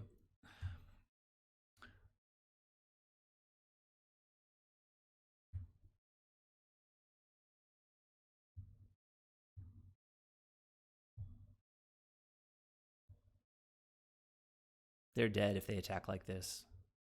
Actually, no, they're not. But yeah, there we go. There we go.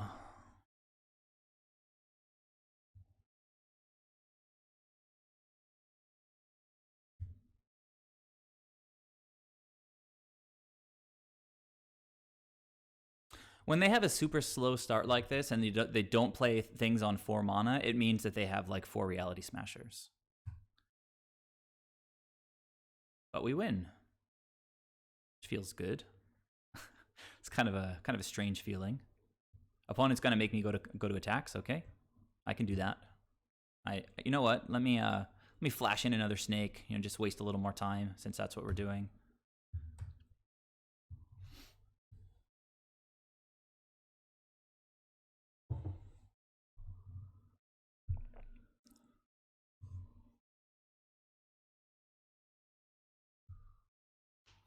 Yeah, that was part of the thought of running a bunch of Skyclaves. I started this list with 3.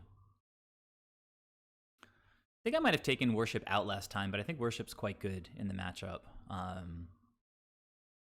Maybe one Pithing Needle. Karn is a bastard. Ceremony's Rejection, obviously, super good. And then Winds of Abandon.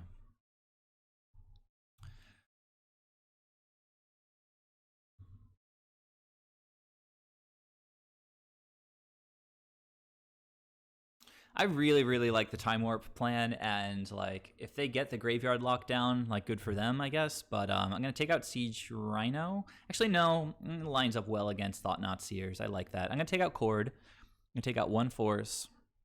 I'm gonna take out both one Teferi, two Teferis. I know we might want to bounce a Torpor Orb, but do we want to let the opponent just sit behind a Torpor Orb? I mean, we won last time. Let's just take the Teferis out and keep two Uros, and then we should be pretty good.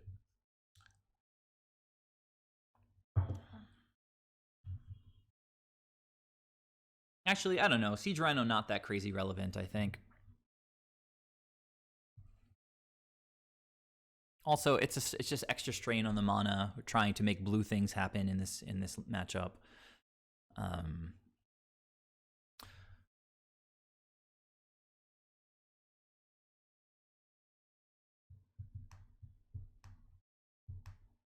Maybe we can cut one snake. I quite like the snakes. No, I was just saying I kind of want to go all in on Time Warp and see how it goes. I'll trim one Oracle for now. Even though maybe a Coatl is better. Like Oracle is potential ramp towards Time Warp.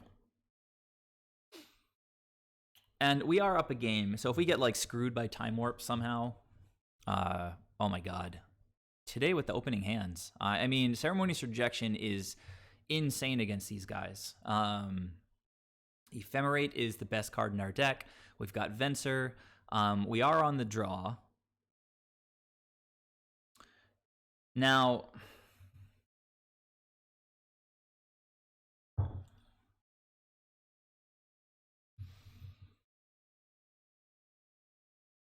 I kind of like keeping this, guys. Like, it's greedy, but it stops. I'm going to keep it. Let's have fun. It's stream time, and we're like 0-2 anyway. Opponent's going to 5.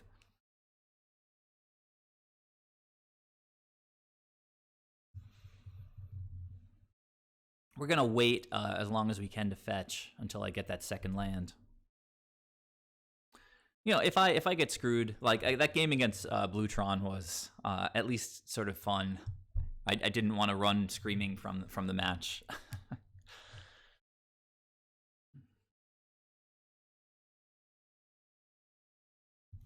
All right, opponent kept on 5. They have the map before I can hold up my rejection. I don't think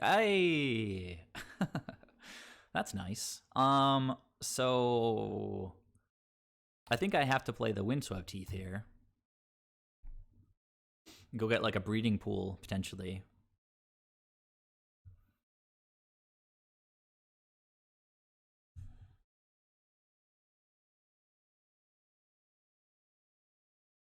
Okay. I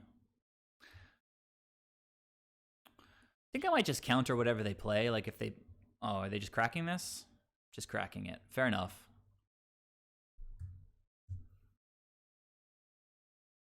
So I will pass next turn. I'm going to play Hallowed Fountain untapped, unless I draw like something better.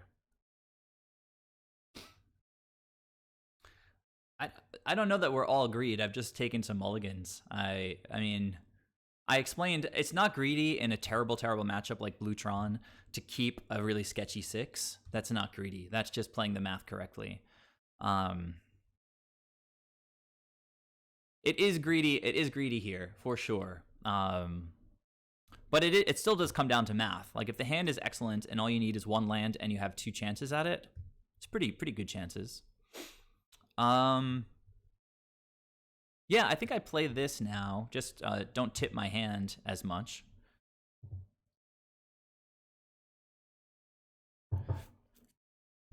Yeah, drawing the lands is quite nice. We don't have any ramp, but the opponent is on their mulligan. They got the Urza's power plant, so I'm sure that's what we'll see here. And if they go for Thought Knot, they're getting countered. Like, yup. Out. Should have played that Cavern of Souls, my friend.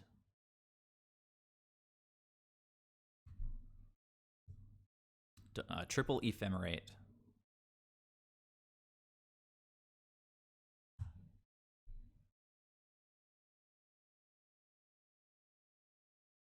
Okay, opponent on 4 cards. No Tron, 5 manas. Maybe they have a Smasher. I guess we'll see.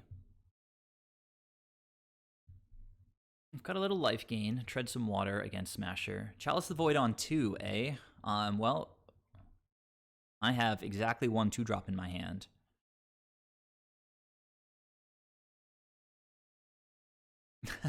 Should have maybe cast it on 1. Actually, hang on a second. I kind of just, well, we do need more lands.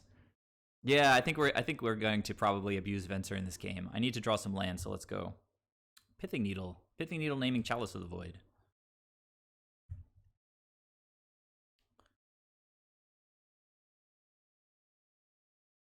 Yeah, if we hit a land here, it'd be amazing. I could hold up Venser.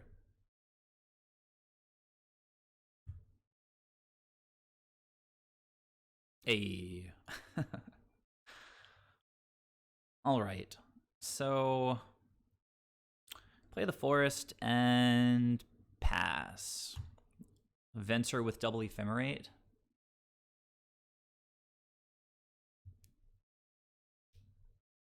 His opponent have more lands. They're drawn up to 3 cards.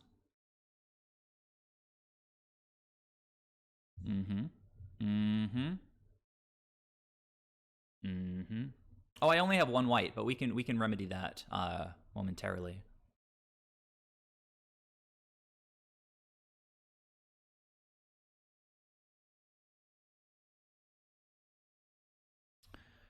All right.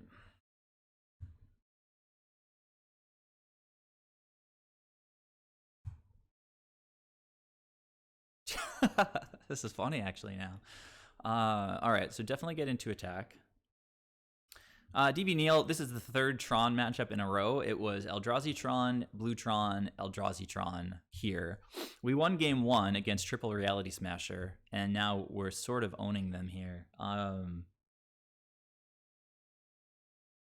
think I just ephemerate the... Sorry,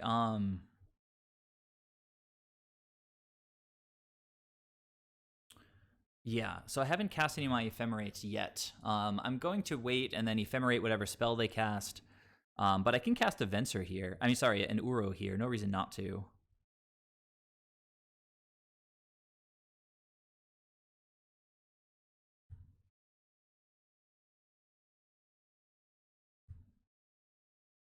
All right. So bounce their spell, and then the rebound will bounce a land, and then I've got more ephemerates to bounce more lands.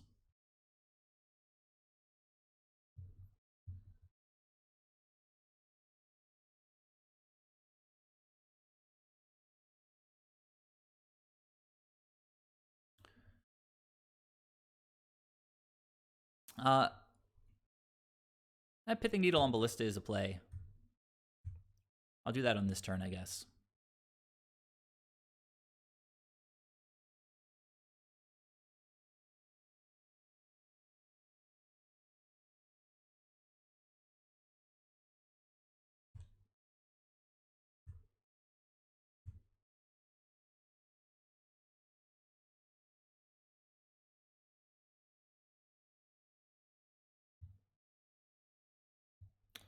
They're going to fight.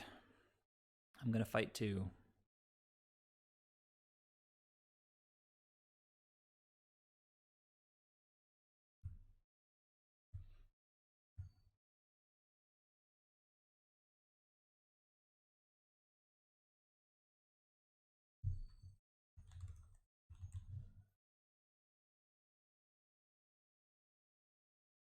Gonna get all the decks, all the lands out of our deck here. I think I don't have another blue source. Or I guess I could just get green here to escape Uro. So that's what I'm gonna do.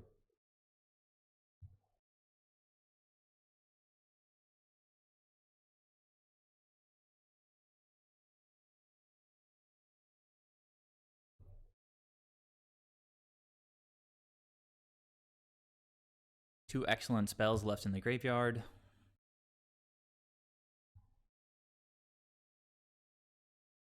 We've got a rebound coming. Just keep bouncing lands for now.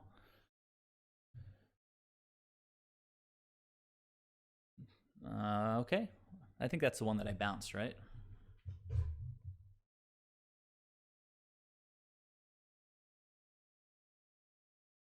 Yeah. Okay, they have 5 mana floating to cast Eldrazi stuff. Okay, that's sort of scary, but not really, right? Because we've got a bigger creature. I'm happy to block here if they attack. I don't know, maybe I shouldn't, right? Okay, so I just bounce the Reality Smasher now. But keeping to bouncing the lands keeps them off of All Is Dust, which seems kind of important. Although if they have another Eldrazi Temple, they'll just be able to go... If I bounce this, I attack for 6, 7, 8, 9, get pretty close. I can just path this guy if I feel like it. So I think bouncing the land is kind of a no-brainer. Could also just bounce the temple, force them to have the correct land.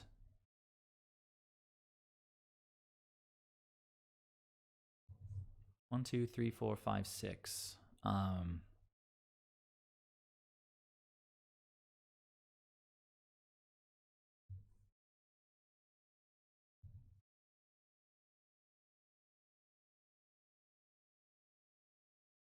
Opponent's not feeling it, so they scooped, and we managed to win one of our one of the matches in this Tron exclusive league. So,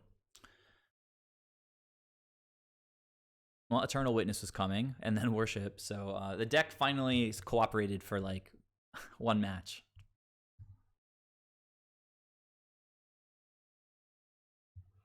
They're not slow rolling anything. I think they mulliganed to 5 in that game, and they just couldn't really do anything. There's no justification for slow rolling Tron lands. Doesn't make any sense. It's like the opposite. Oh my god. There have been, I think, 11 trophies between my first 3 opponents. It was like 7, 1, and now 3. And not just that, but just Tron all the time. Give me one more. Give me a second, and I'll be back.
What, DV? I was going over the scenarios.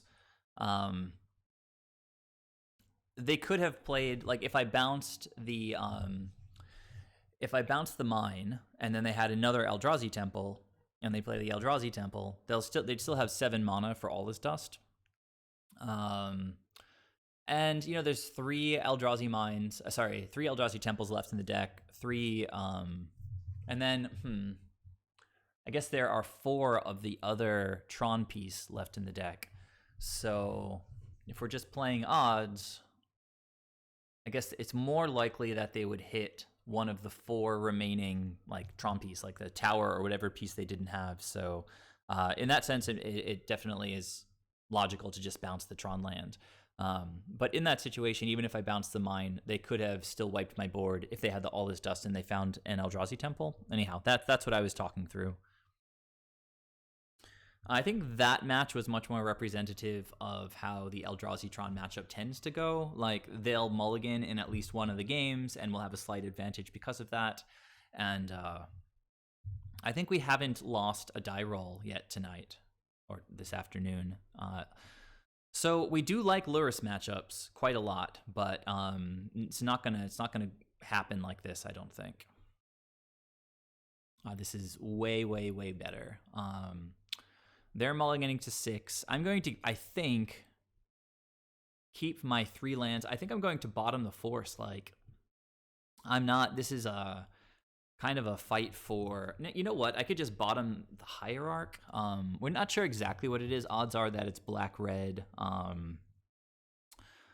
just black-red aggro, basically. So here, we've got the 2 fetches. We can get our white online. Skyclave is just excellent against Death Shadow type stuff. Hierarch, on the other hand, not that amazing. Also, Force, like pitching cards, is terrible. So I'm going to keep this. I'm going to keep my lands, and I'm just going to bottom Force. Opponent mulled to 6, and we're seeing if they're going to go to 5 or not. Okay. They chose not to here. So, all right.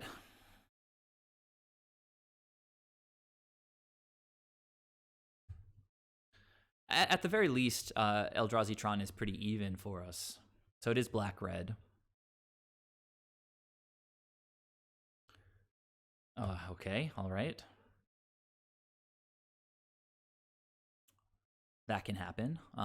So I am going to get, I guess, like, green-white here. I don't know, I'm hitting my life total fairly hard against an aggressive deck. I could just get, well, no, I need to, they're going to cast a Skyclave, their own Skyclave, the Scourge, and I'm going to Apparition it. Okay, Swift Spear. If they have 2 creatures, this is okay. Looks like they might not. The hardest openings to defeat in this matchup are when they have like tons of creatures.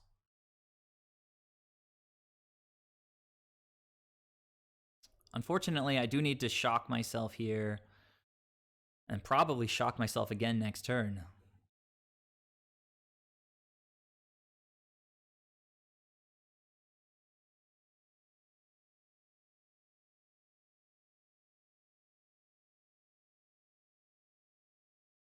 It's weird. Venser is clunky. Ugh, really painful here, the mana.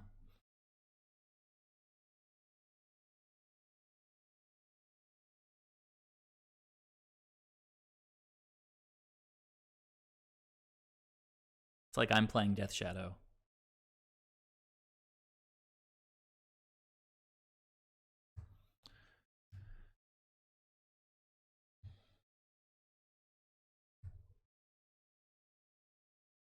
It'd be amazing if they just put Lurrus into hand here.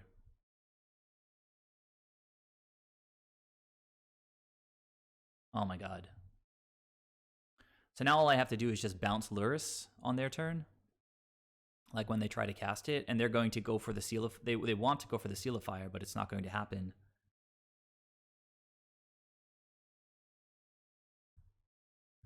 Attacking, maybe not smart since they might have Death Shadows. But I've got good cards in my hand now. And it's possible, I guess, that... Well, I can just play the fetch next turn. I don't have to play it this turn.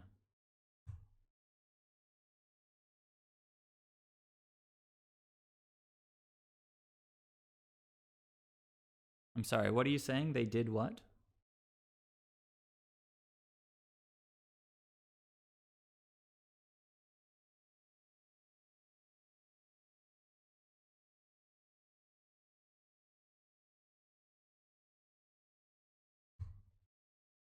Oh, that's nice. That worked well for us. Oh my god.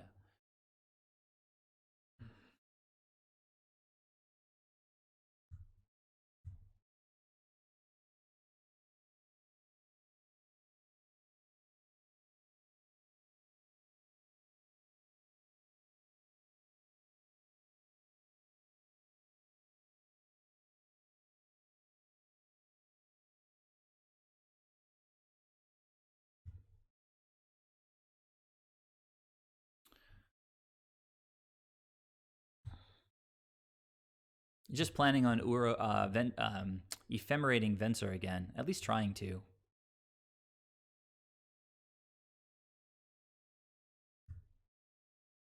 We get to escape Uro next turn, so let them fight over this stuff.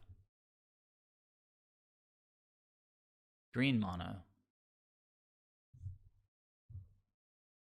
Alright, so are you going to kill my Venser with 3 cards in your hand?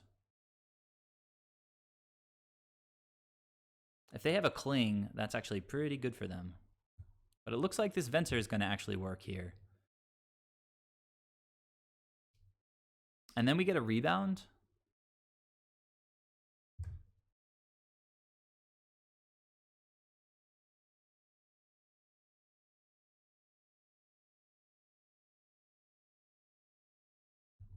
I think just killing this is better. I'll just give them the 1/1.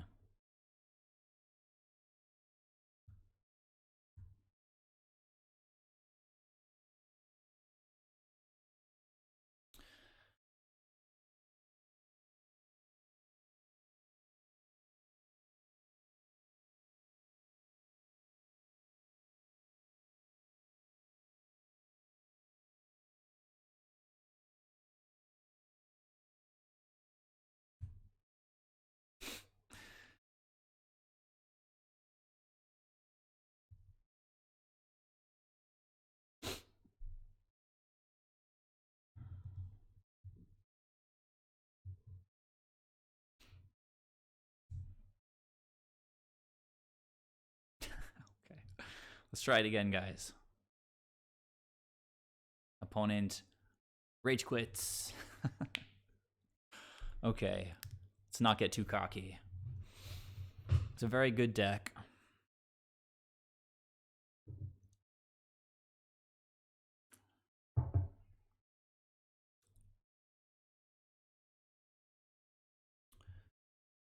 Okay. All the purges.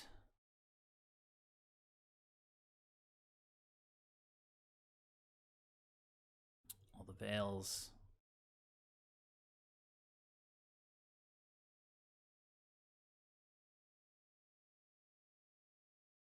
Okay. Chord, not so important. I actually take out like all the dorks in these matchups, I think. Like, well, this is pretty aggro actually. Against like it is Jund though, and it's pretty grindy the way that they're set up. They do have some aggressive creatures, but I've got tons of removal, and the dorks are terrible top decks. I'm gonna take out the forces as well, and we're just gonna look for lands in our opening hand. I love the planeswalkers against these matchups. Venser was shockingly okay in that. It's super fast, so I can take out at least one Time Warp, if not both Time Warps. I'm not. They have a lot of removal, so we can't really guarantee that we're going to have a lot of creatures. So I think that Chord is not great.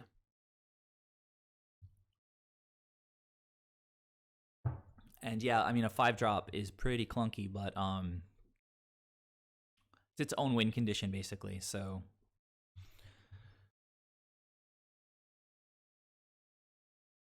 let's just not die in the first 4 or 5 turns. Thanks, Odysseus, and thanks for joining me up to this point. It's been an interesting league, even though we're just sort of getting wrecked. Okay, 1 land. We can't keep this. I mean, I could go get green-white and tread water for a while, but I mean, we've got 5 drops and 4 drops, so mulligan. 1 land again, eh? But now on the draw, I think we do have to keep this. Yeah. This is fine, I think. I'm gonna keep. And I'm going to bottom the card that is least likely to get cast, I think. Yeah. And yeah, I mean, a little greedy, but... oh, god damn it, Ashiok.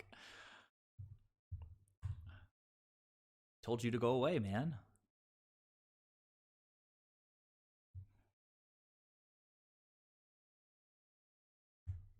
I think the life total thing is much more important in this matchup, so I'm just going to fetch now.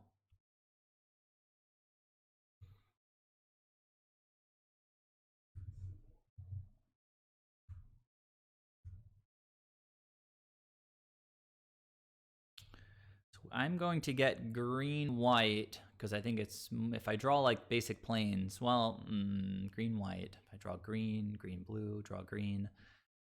Can't kill this thing anyway, so I think green-blue is probably the way to go here.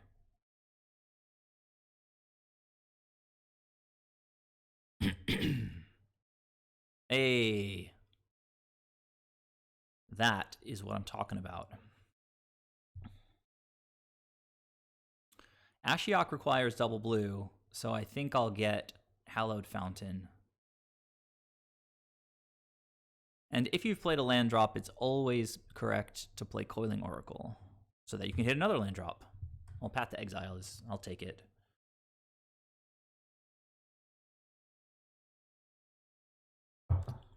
If Tarmogoyf somehow manages to get Swole, I might think about jumping since I've got more creatures and I've got removal, but it's just one right now, so that's pretty easy to take.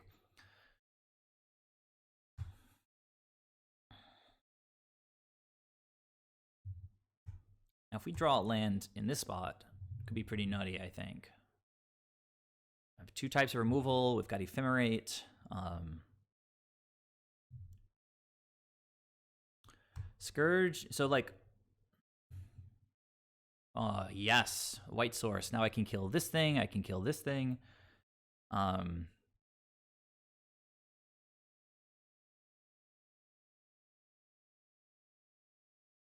get Ashiok down next turn.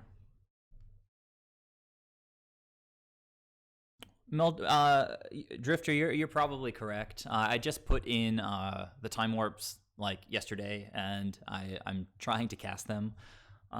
We do run kind of a control-y setup against this deck, as you can see. You know, we're going to go to later turns. Now, attacking them is not really good for us anyway, since they play Shadow. So I think I just pass here. Upkeep. Well, upkeep doesn't even matter. They're not going to draw counter spells. They could draw Apostle's Blessing, so I think I will stop in the upkeep. Just basic planes is okay. I want to preserve my life total a little bit. I know it doesn't help escape Uro, but we've got a lot of card draw.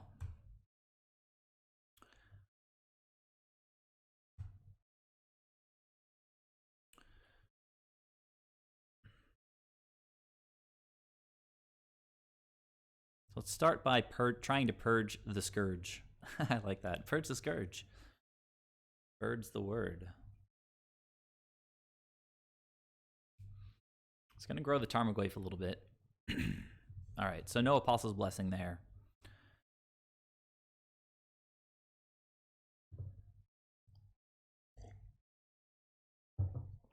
This guy. Do I care about pathing this while... I think we do. I do. Actually, you know what?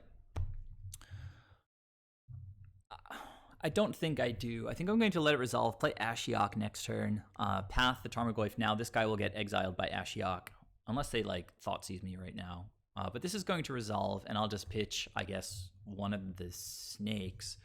I could respond with Ephemerate. If they have removal, they could go for it.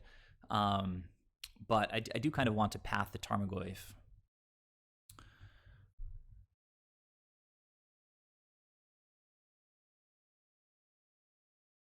I like all of these cards a lot.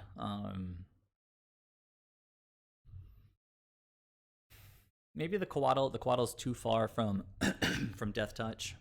So maybe we could always just get this stuff back. So pitch a Coatl.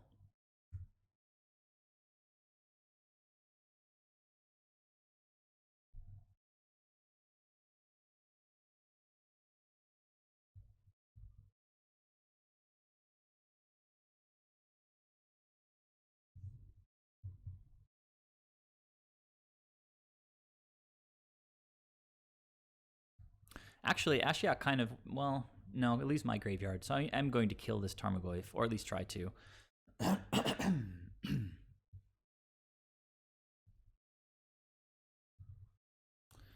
We kept the one lander, and we've drawn lands. So good. We've got green. We need another green. We've got blue. It's going to be a while until we're able to escape. So I think I'll just get another blue here. They're below 13, so I think it's probably time to attack.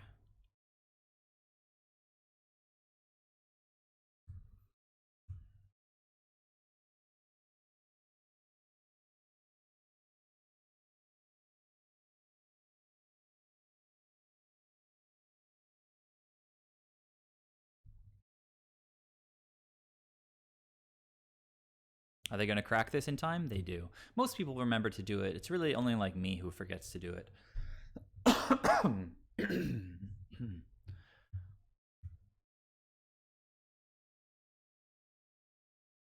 I kind of want to mill myself.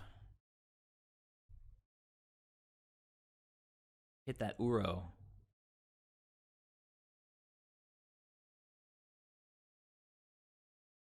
All right, feeling pretty good.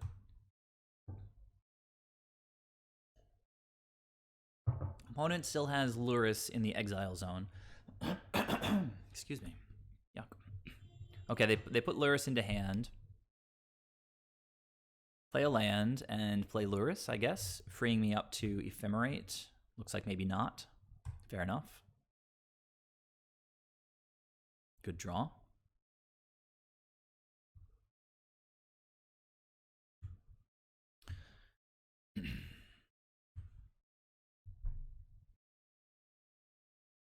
I think I'm fine just ticking Ashiok down again, like to try to fill up my graveyard.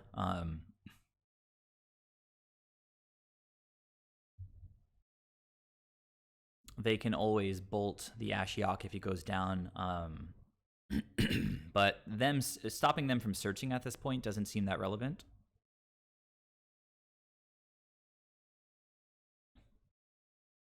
I should check what has been exiled. It's just the Croxet. All right, we didn't exile extra stuff. All right, well, so we're getting closer to Uro in the deck, milling a bunch of stuff this way. I'll just leave up Ice Fang with Ephemerate.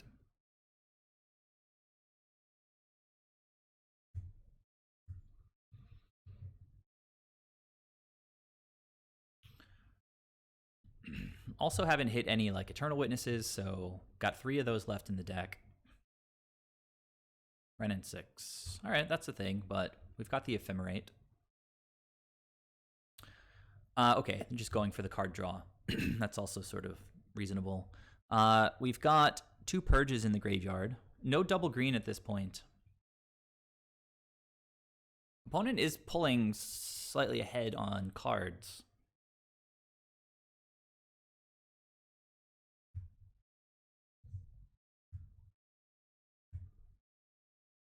All right, so now we can't really go for the Ephemerate.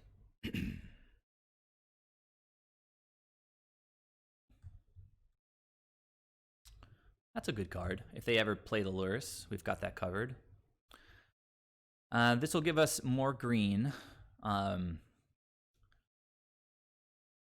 Maybe now that we know they have 2 on the board, I think I want to go after Renin 6 here. It's with this Nurturing Peatland, it's just going to generate a bunch of advantage.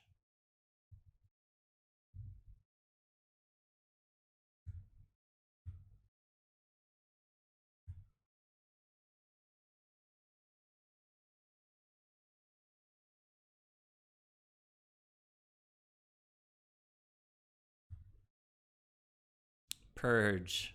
I can dig it.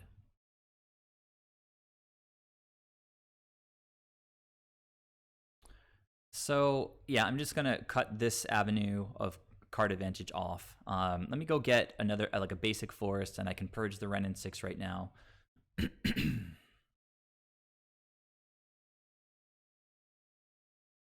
All right, now I've got path up for Luris.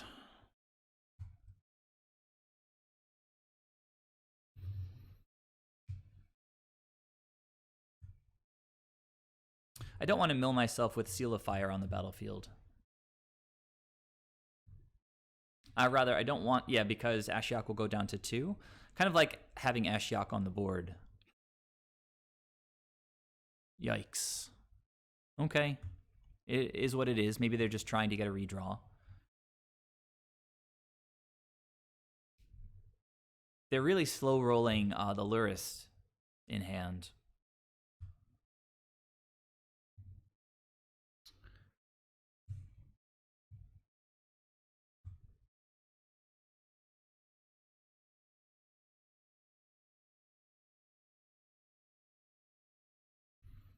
All right. So the graveyard is under control for the time being, but we do have Ephemerate. I've got 3 creatures. 4 creatures. That's lethal.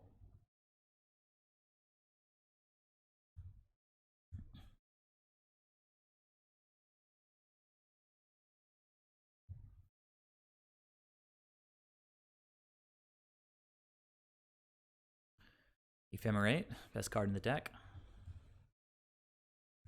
Super good.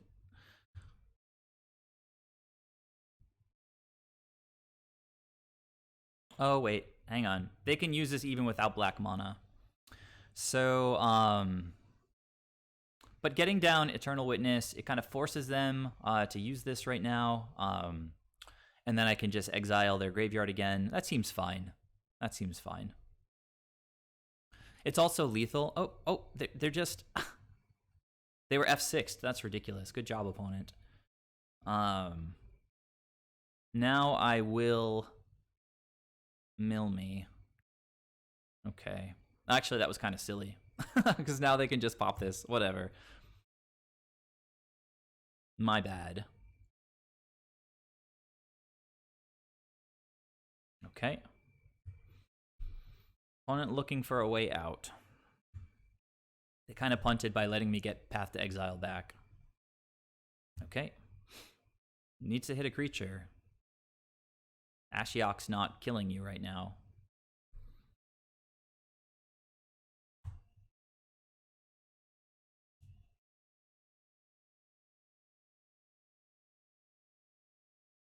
Blood Crypt, probably tapped.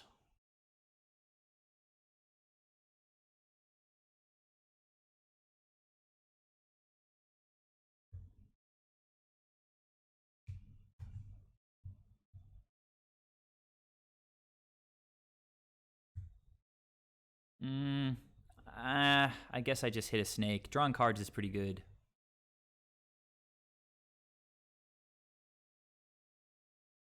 Yeah, that's fine.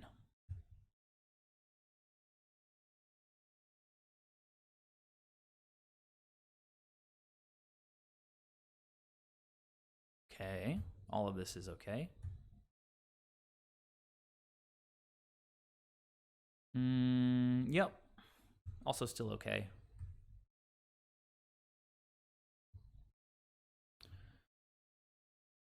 Nice. So I think we mill the opponent now, since they've got our graveyard in check with this Nile Spellbomb. And we can check out what's in the exile. Just more similar stuff. We hit their Temur Battle Rage, though. They don't run too many of those.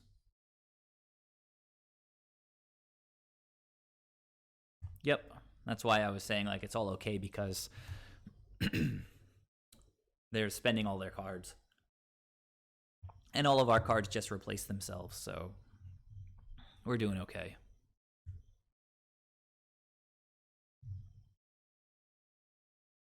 Okay. Looking at my top deck, seeing if there's anything to be afraid of. I love it when they look at my top deck. I don't know what it is, but it's like the best card. Like maybe it's like Uro or Skyclave Apparition.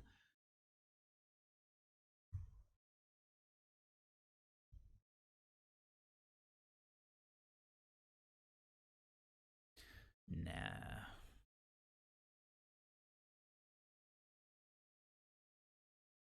They have another removal spell. They have to throw it at this Oracle or suffer the consequences of extreme value from Ephemerate.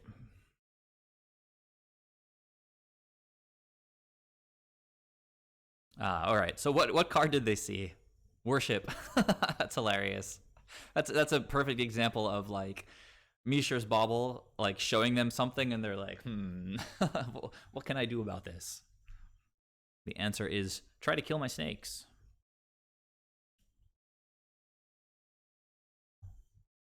All right. Well, after 3 Trons, we managed to get a non-Tron matchup. Let's see. You can call it now. Does this guy have a bunch of trophies? Or is he just a scrub like me, sitting on 0 trophies? You guys can like drum roll. No Googling. Do not Google. The first 3 opponents had 11 trophies between them. All right, here comes the enter key. It's coming. No guesses? No. I'm going to predict, I should say my prediction. I'm going to predict he has like 2 trophies. 1 trophy. All right, I was off by 1. But we haven't had a trophyless opponent yet. I think that brings the count up to 12. Let's see. We had Masakitaro, 7. And then this guy, I think, had 3. No, 1. That was 8. And then this one must have had 3. That's 11. Yeah, so 12 so far. All right, I'm going to use bathroom one last time, and then we'll finish the league up.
Hey, White Fangs. Sorry about that. But thanks for joining me. Didn't catch you before you left. I just had a meta thought while I was in the bathroom. I had Tron in this league. I assembled Tron.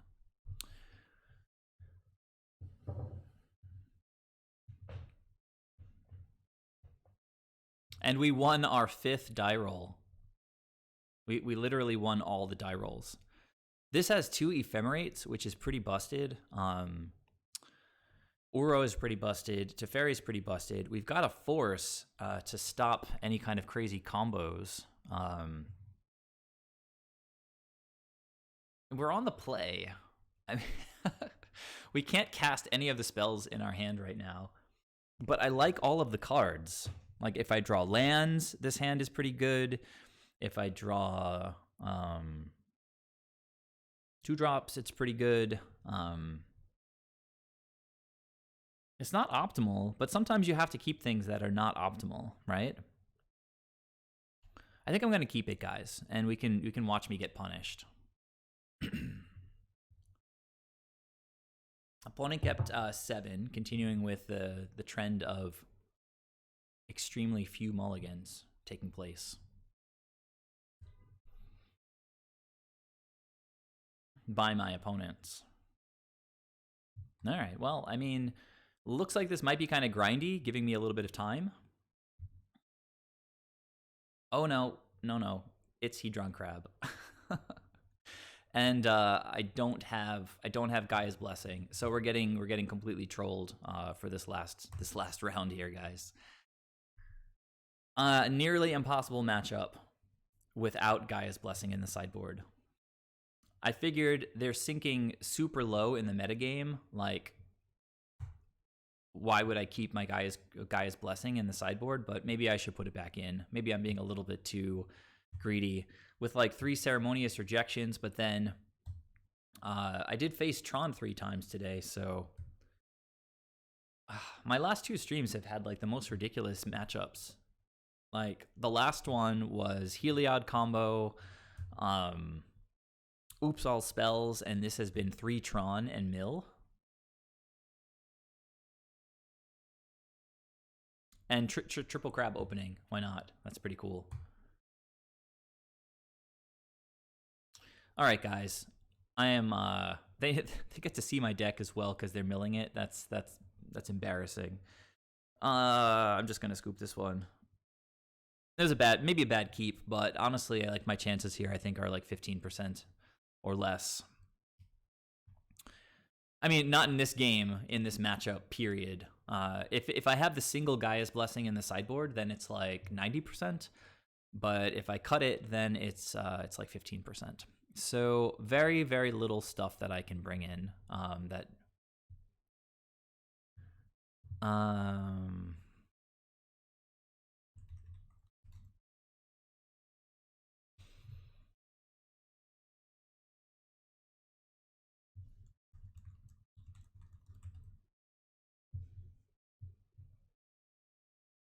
Actually, I do want to bring in extra cards, right? So let's bring in. Oh.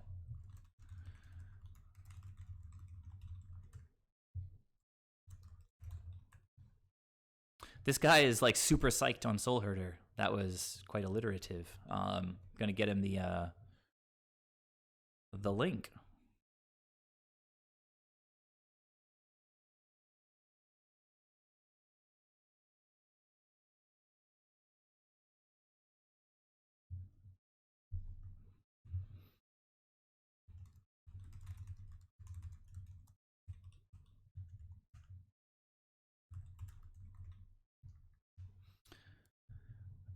Yeah. Well, all of this stuff in, right? We bring in extra cards against them. Ashiok's actually pretty good.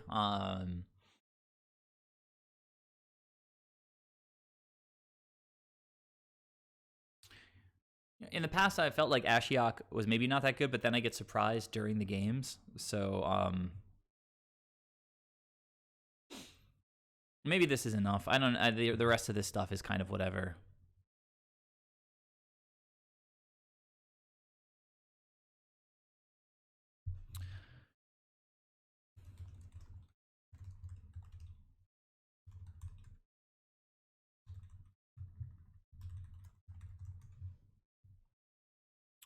All right, let's do it.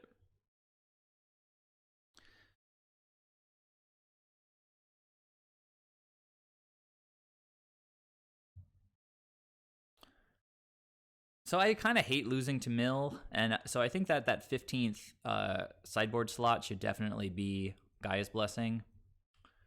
So let me go ahead before I forget, and I'll trim some card later.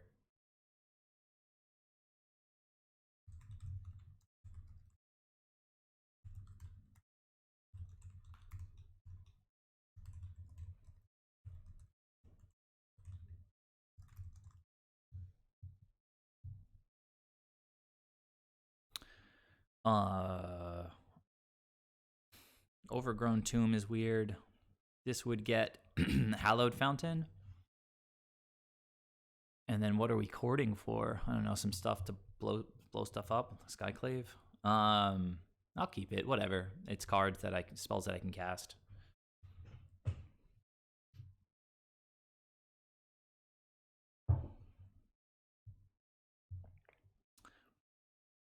So maybe now I'll get like quadruple Archive Trapped when I fetch on the opponent's turn.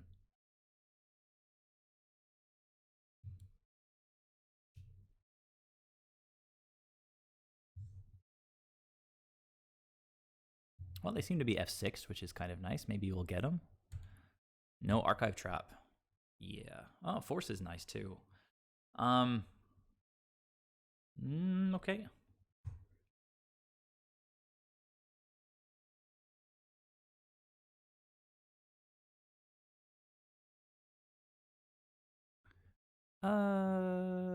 This is fine. Let's see what I draw. Maybe I should have let him mill me first.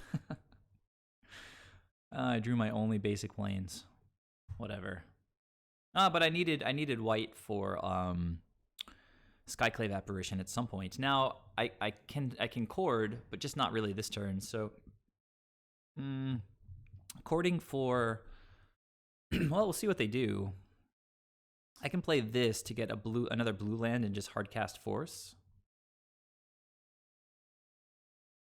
I still have blue fetchable lands in the deck.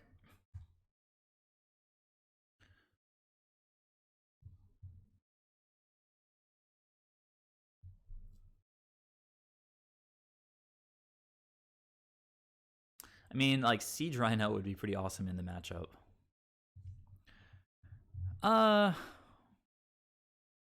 I mean, maybe I just force this now. Like, what else am I holding up mana for? Nothing. So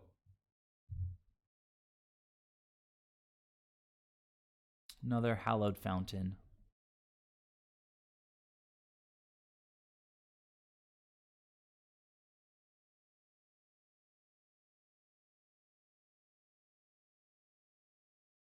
Three forces, three forces in the graveyard. I think I've got one more left in the deck.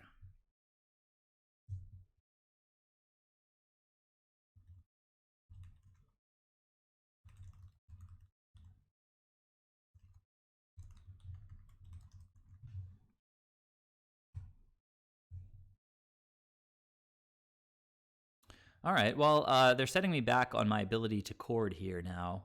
So I guess it's just play a tapped Hallowed Overgrown Tomb, and I mean, we need more green. So hopefully they play like this artifact next turn, Mesmeric Orb, and I can counter it.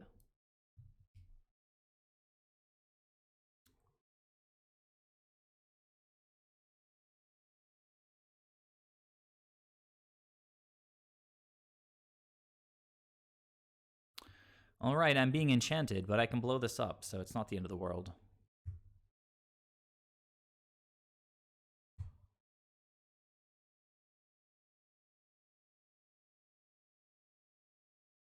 Okay, well, that's green. So we want to go white, white, green, blue. Let me start with the green, blue.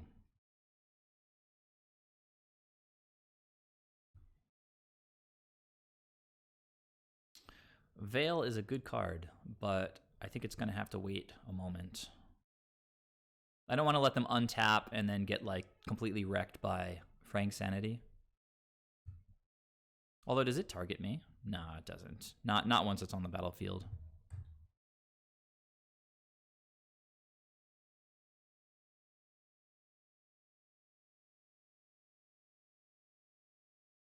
We've got the path. Do they have like a fetch to play here? Well, they have Oboro, but Ruin Crab is not long for this world.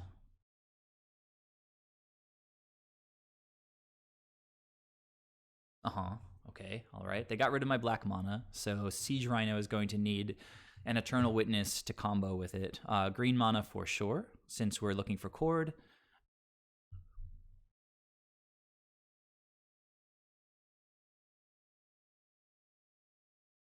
And, oh wait. Oh, each opponent, it's not targeted. That's funny. Okay. Down to 30 cards. I might just want to cycle Veil, but I do not think so. It's pretty powerful. So I'm not going to. Hierarch is free with Chord of Callings. Go 1, 2, 3. We can go and get... we can just go and grab Siege Rhino. That seems pretty sick. Let's go like 1, 2, 3, 4, 5, 6, 7. If they don't cast anything. Actually, I kind of want to path this guy. We can probably sit back on Chord for a minute. Get in and attack this turn.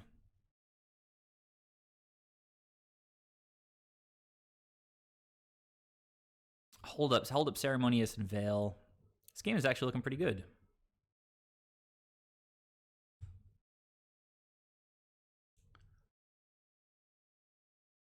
They know I have the Veil, which, you know, a little bit awkward.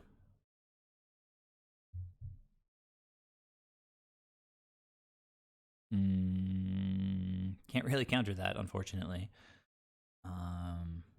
Okay. Ancestral Recall, no problem.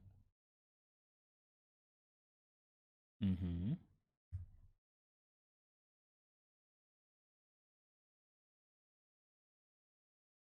And this is each opponent as well.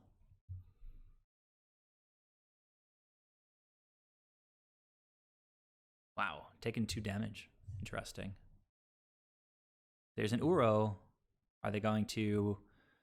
What's happening here? Archive trapping me. This is targeting, I assume. Yeah, so this is like the best target for Veil of Summer.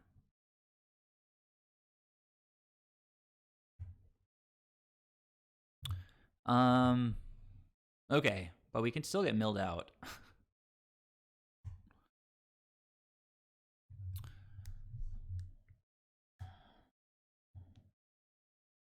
Eternal Witness to just path their crab. Eternal Witness get Ephemerate and then path their crab. Maybe get 2 Ephemerates. I mean, Uro puts a clock, but Crab just makes lands actually win the game for them, so...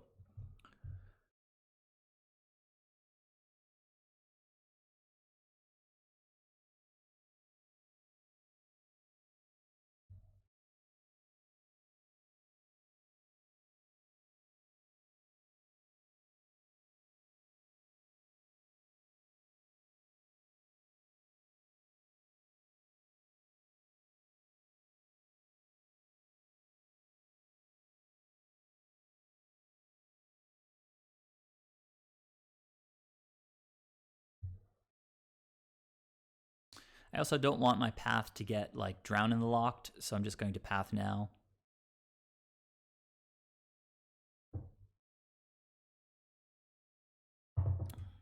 Alright. Got the Ephemerate coming back.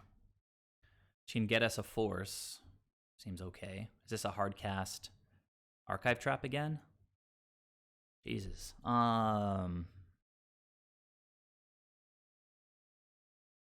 Ugh, we can't take too many more of these.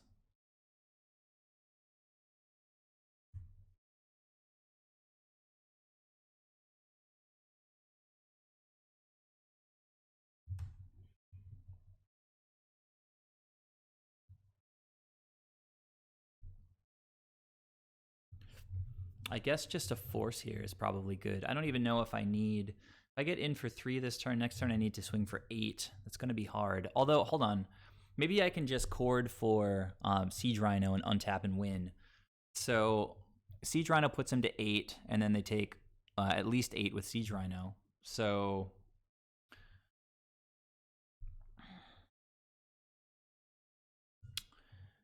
If I cast Ephemerate, do I still have it? Swing for 3. I've got 1, 2, 3, 4, 5, 6, 7.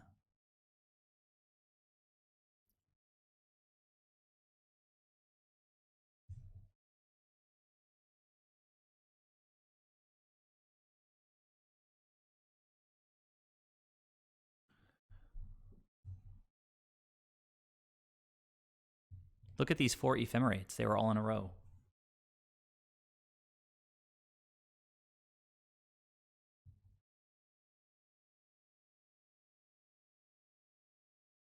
I don't, but if I get Ephemerate, it's sketchy because then they get to, well, whatever. I'll get Ephemerate.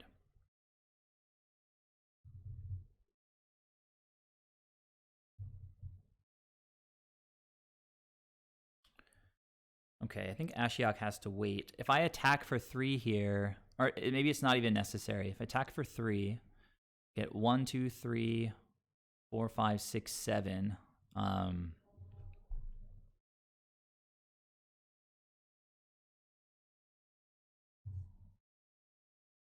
I think I want to attack.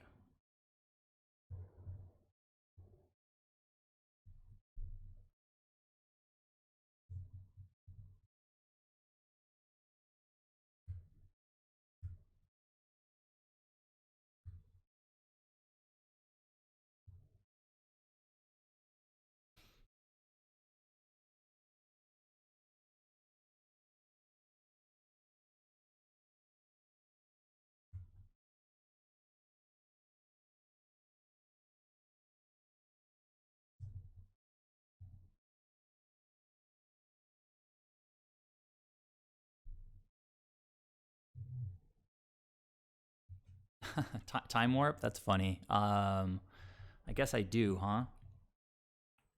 Time warp's in there, right? So I guess I just let this guy die. But then how am I winning?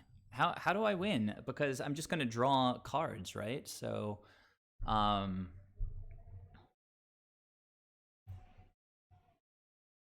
still think the line of going for Siege Rhino is just better. This thing has Death Touch. Oh, it will die now, but they'll get a 3/3. Then I don't really want to go for infinite turns. It doesn't really make sense. I'm just going to deck myself.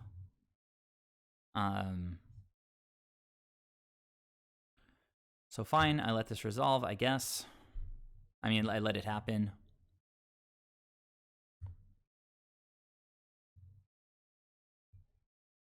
By infinite turns, I mean we basically have 8 turns, right? Ah, shit. Maybe I should have just pathed this thing. What am I doing?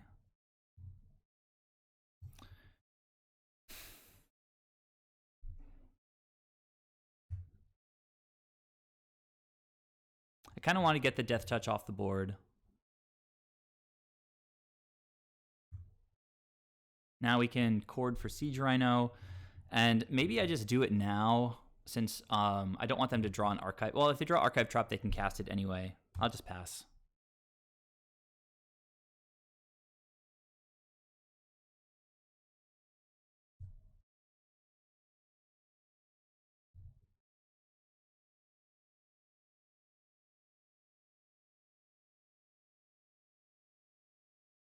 Attacks would be kind of cool for us, I guess. Well, opponent decided not to.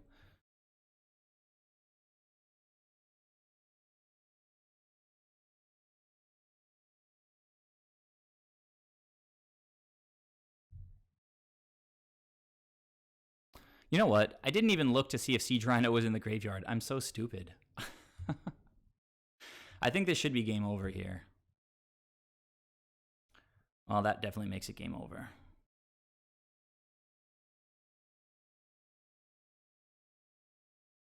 We don't need infinite turns, man. You're so excited about that. We just have Ephemerate. Like, damage plus Ephemerate was totally enough here. We didn't need anything fancy.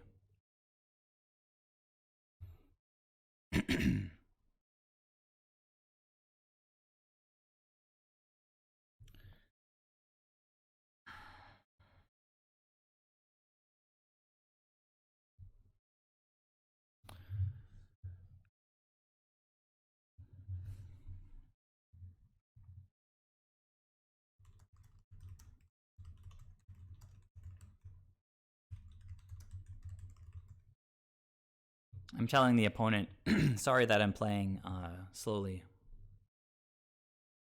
But, you know, there's just a lot of decisions. The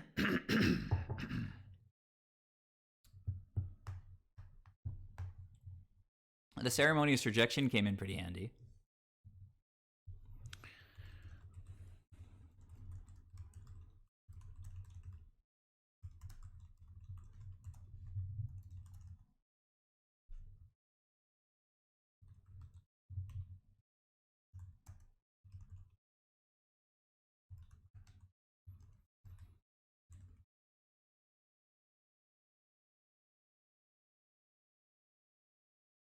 All right. So I think we're just running the same thing back.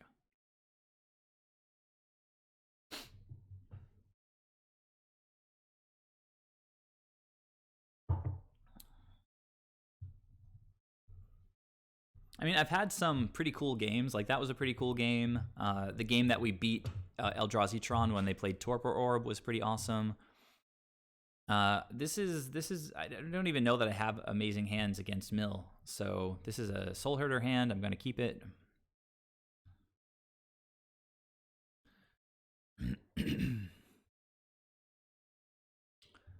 Opponent says risky keep, which makes me think I probably shouldn't play my fetch land. Maybe they just have like 4 Archive Traps.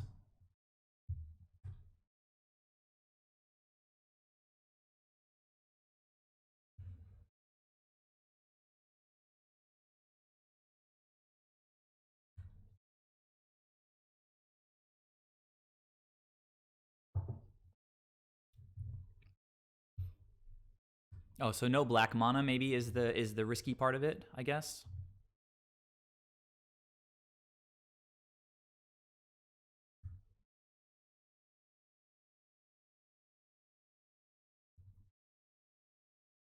Oh, I have an Uro already in the graveyard. That's awesome. So, actually, don't care if I get milled too much here. So, I will just play Misty Rainforest, crack it. I guess. I don't know, maybe it's loose. I don't know. Just get a basic green. Why don't I start with the snake?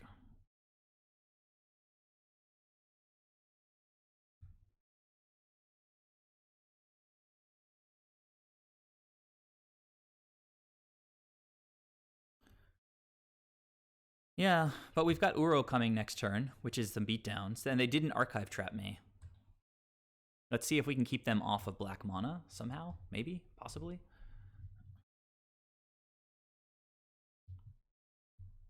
So no lands for them? Is that what we're witnessing here? I believe it is. I've also got Venser for their stuff. Siege Rhino in the graveyard.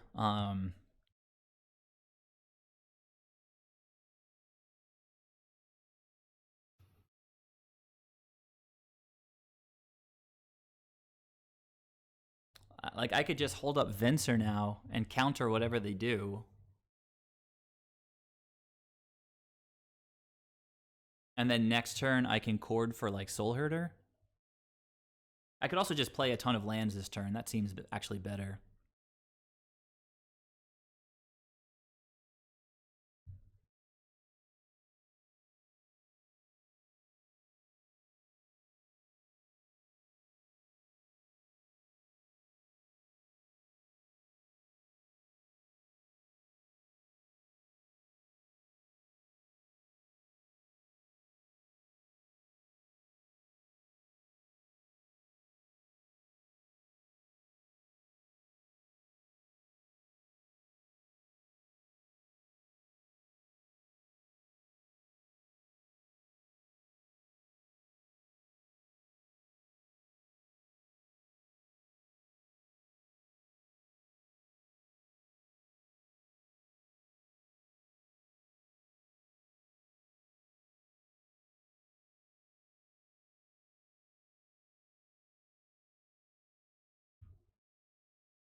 No black mana, let's go one time. Give it to me, please. We fought so hard in this league.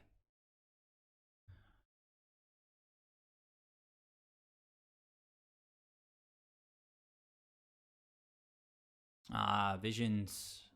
Oh, they drew a land, but they probably can't cast anything that meaningful this turn. I think we Skyclave, I guess, the orb. And then, or maybe we Skyclave the Ruin Crab and then bounce the orb with Teferi.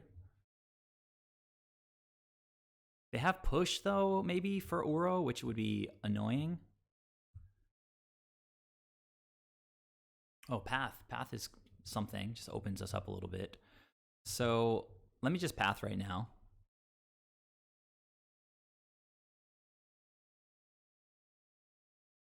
Man, 2-turn clock just with Uro.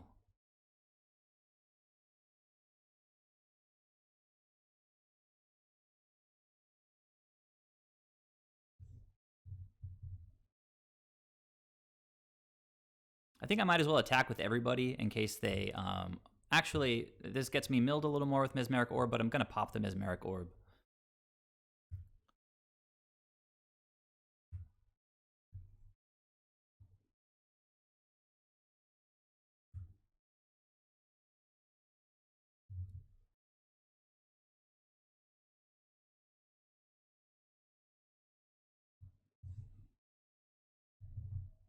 Now, how many paths do I have? Just 2 in here, 2 left in the deck. This guy's got Death Touch. That's annoying. Well, they're going to mill me no matter what, so let's let that resolve. Another Uro. I could just Venser this dude back to their hand. That seems pretty good. I'm going to get milled a bunch by Mesmeric Orb, though.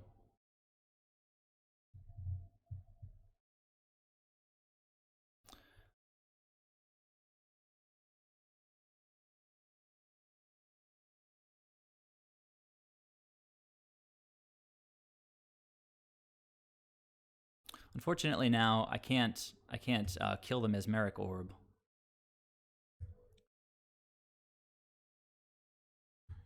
Yeah, Teferi could have been better first. It's true. So I've got 2 mana up, which is just snake mana. 1, 2, 3, 4, 5. 4 plus 8. That's getting 8.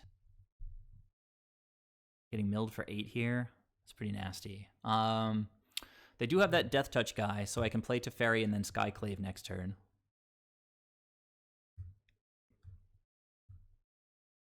Snake gets in the air for 3. That's pretty close. If they shock, oh, we've got nice attacks. We've got lethal around that guy now. I think if I flash in the Coatl.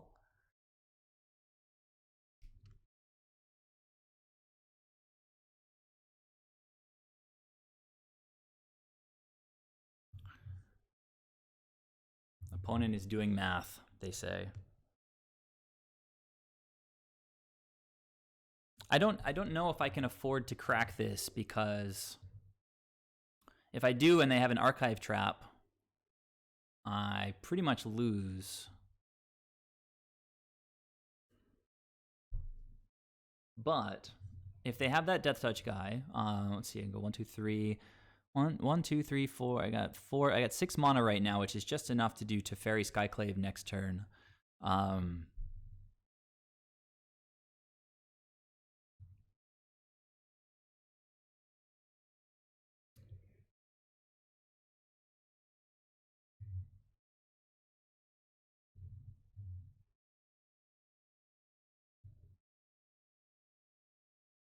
Oh, they have Field to Force Trap. That's true, but just a trap doesn't get us because it's 13. 13 plus my 8 is not enough, I don't think.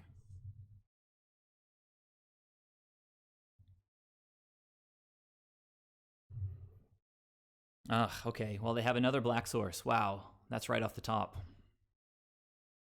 Remember that Siege Rhino, courting for Siege Rhino is a possibility, even if they deal with our creatures.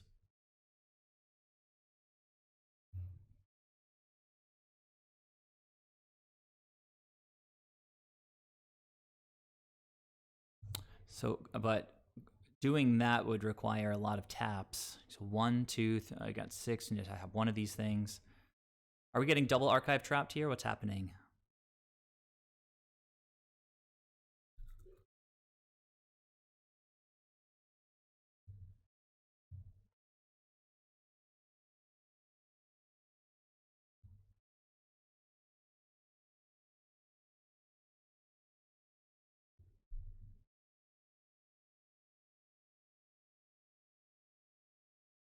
Now, this is going to mill me 4, which is down to, oh, if they have an Archive Trap, so they're going to mill me 4 down to 19, and then 11. Archive Trap would be enough in this spot. So I kind of feel like casting Coatl, well, then I take 2 more mills, right? How many forces do I have left? 1, 2, I've got 2 forces left if I want to force Ashiok here. I should probably crack this anyway, since they've already.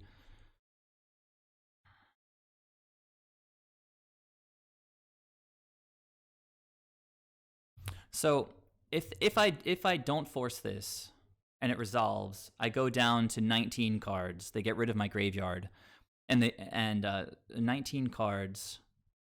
If I play Coatl, I go down to 18 cards. And then I lose 10, and I'm going to lose to Archive Trap either way.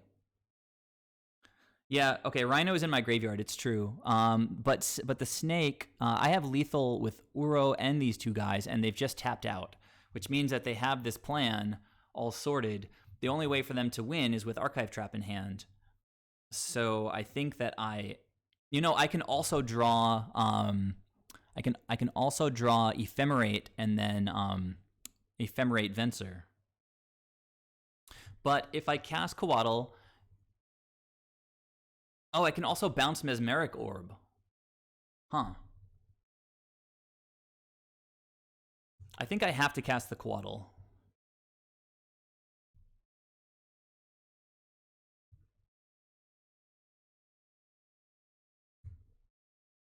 Okay, well, so at this point, we got nothing. We got nothing. So 1, 2, 3, 4, 5, 6, 7. 1, 2, 3, 4, 5, 6, 7, 8, 9. So 9 tapped things. That puts me down to 13, which is, well, either way, I was dead to Archive Trap. But Ephemerate bouncing Mesmeric Orb would have been pretty beautiful.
Opponent is saying, wow, bro, that was clutch. I said, well, I mean, you had the cards. Haha. I kept such a risky hand, they say. Good luck in the rest. All right, well, we did our best, guys.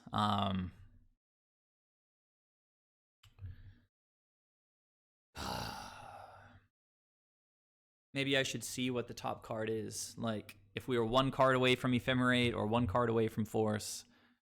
Oh, but it's going to kick me out of this right now, like it always does, to show me this this stupid screen. Oh, no, it didn't kick me out. Good. Draw a card. Yeah, Skyclave wasn't going to do it.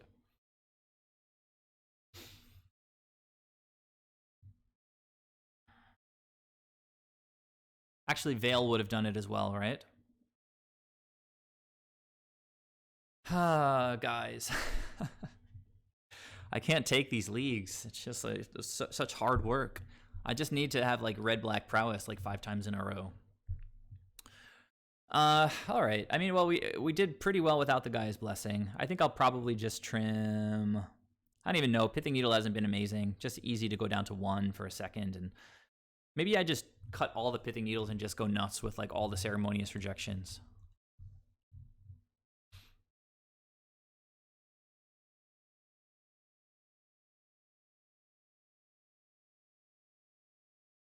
Well, anyhow, it was super fun. Thanks for joining me, guys. I'll be back next on Monday with more Soulherder. Deck feels good, feels fun. Venser did some cool things. He was an out there, like the fact that I had him on the board made Ephemerate a potential out to win the game. He did some other stuff in some other matchups as well. So feeling good for his inaugural return here to my deck. And let's see, what else? I mean, Time Warps, not that amazing. I could easily see trimming one of the Time Warps to add in like a 3rd Uro. That might be pretty good. If any of you are not following the channel, I encourage you to do that. You'll get like a little ping every time I go live. If you'd like to subscribe to the channel and give me support that way, that's super appreciated. If you have Amazon Prime, you can subscribe to me for free. You just have to like link your Amazon Prime to your Twitch account, and then you'll have Twitch Prime, which lets you subscribe to somebody for free each month. Helps me out, and it's free. So if you've got Amazon Prime, I'd really appreciate that. And with that said, I guess I will see you guys on Monday. Thanks again.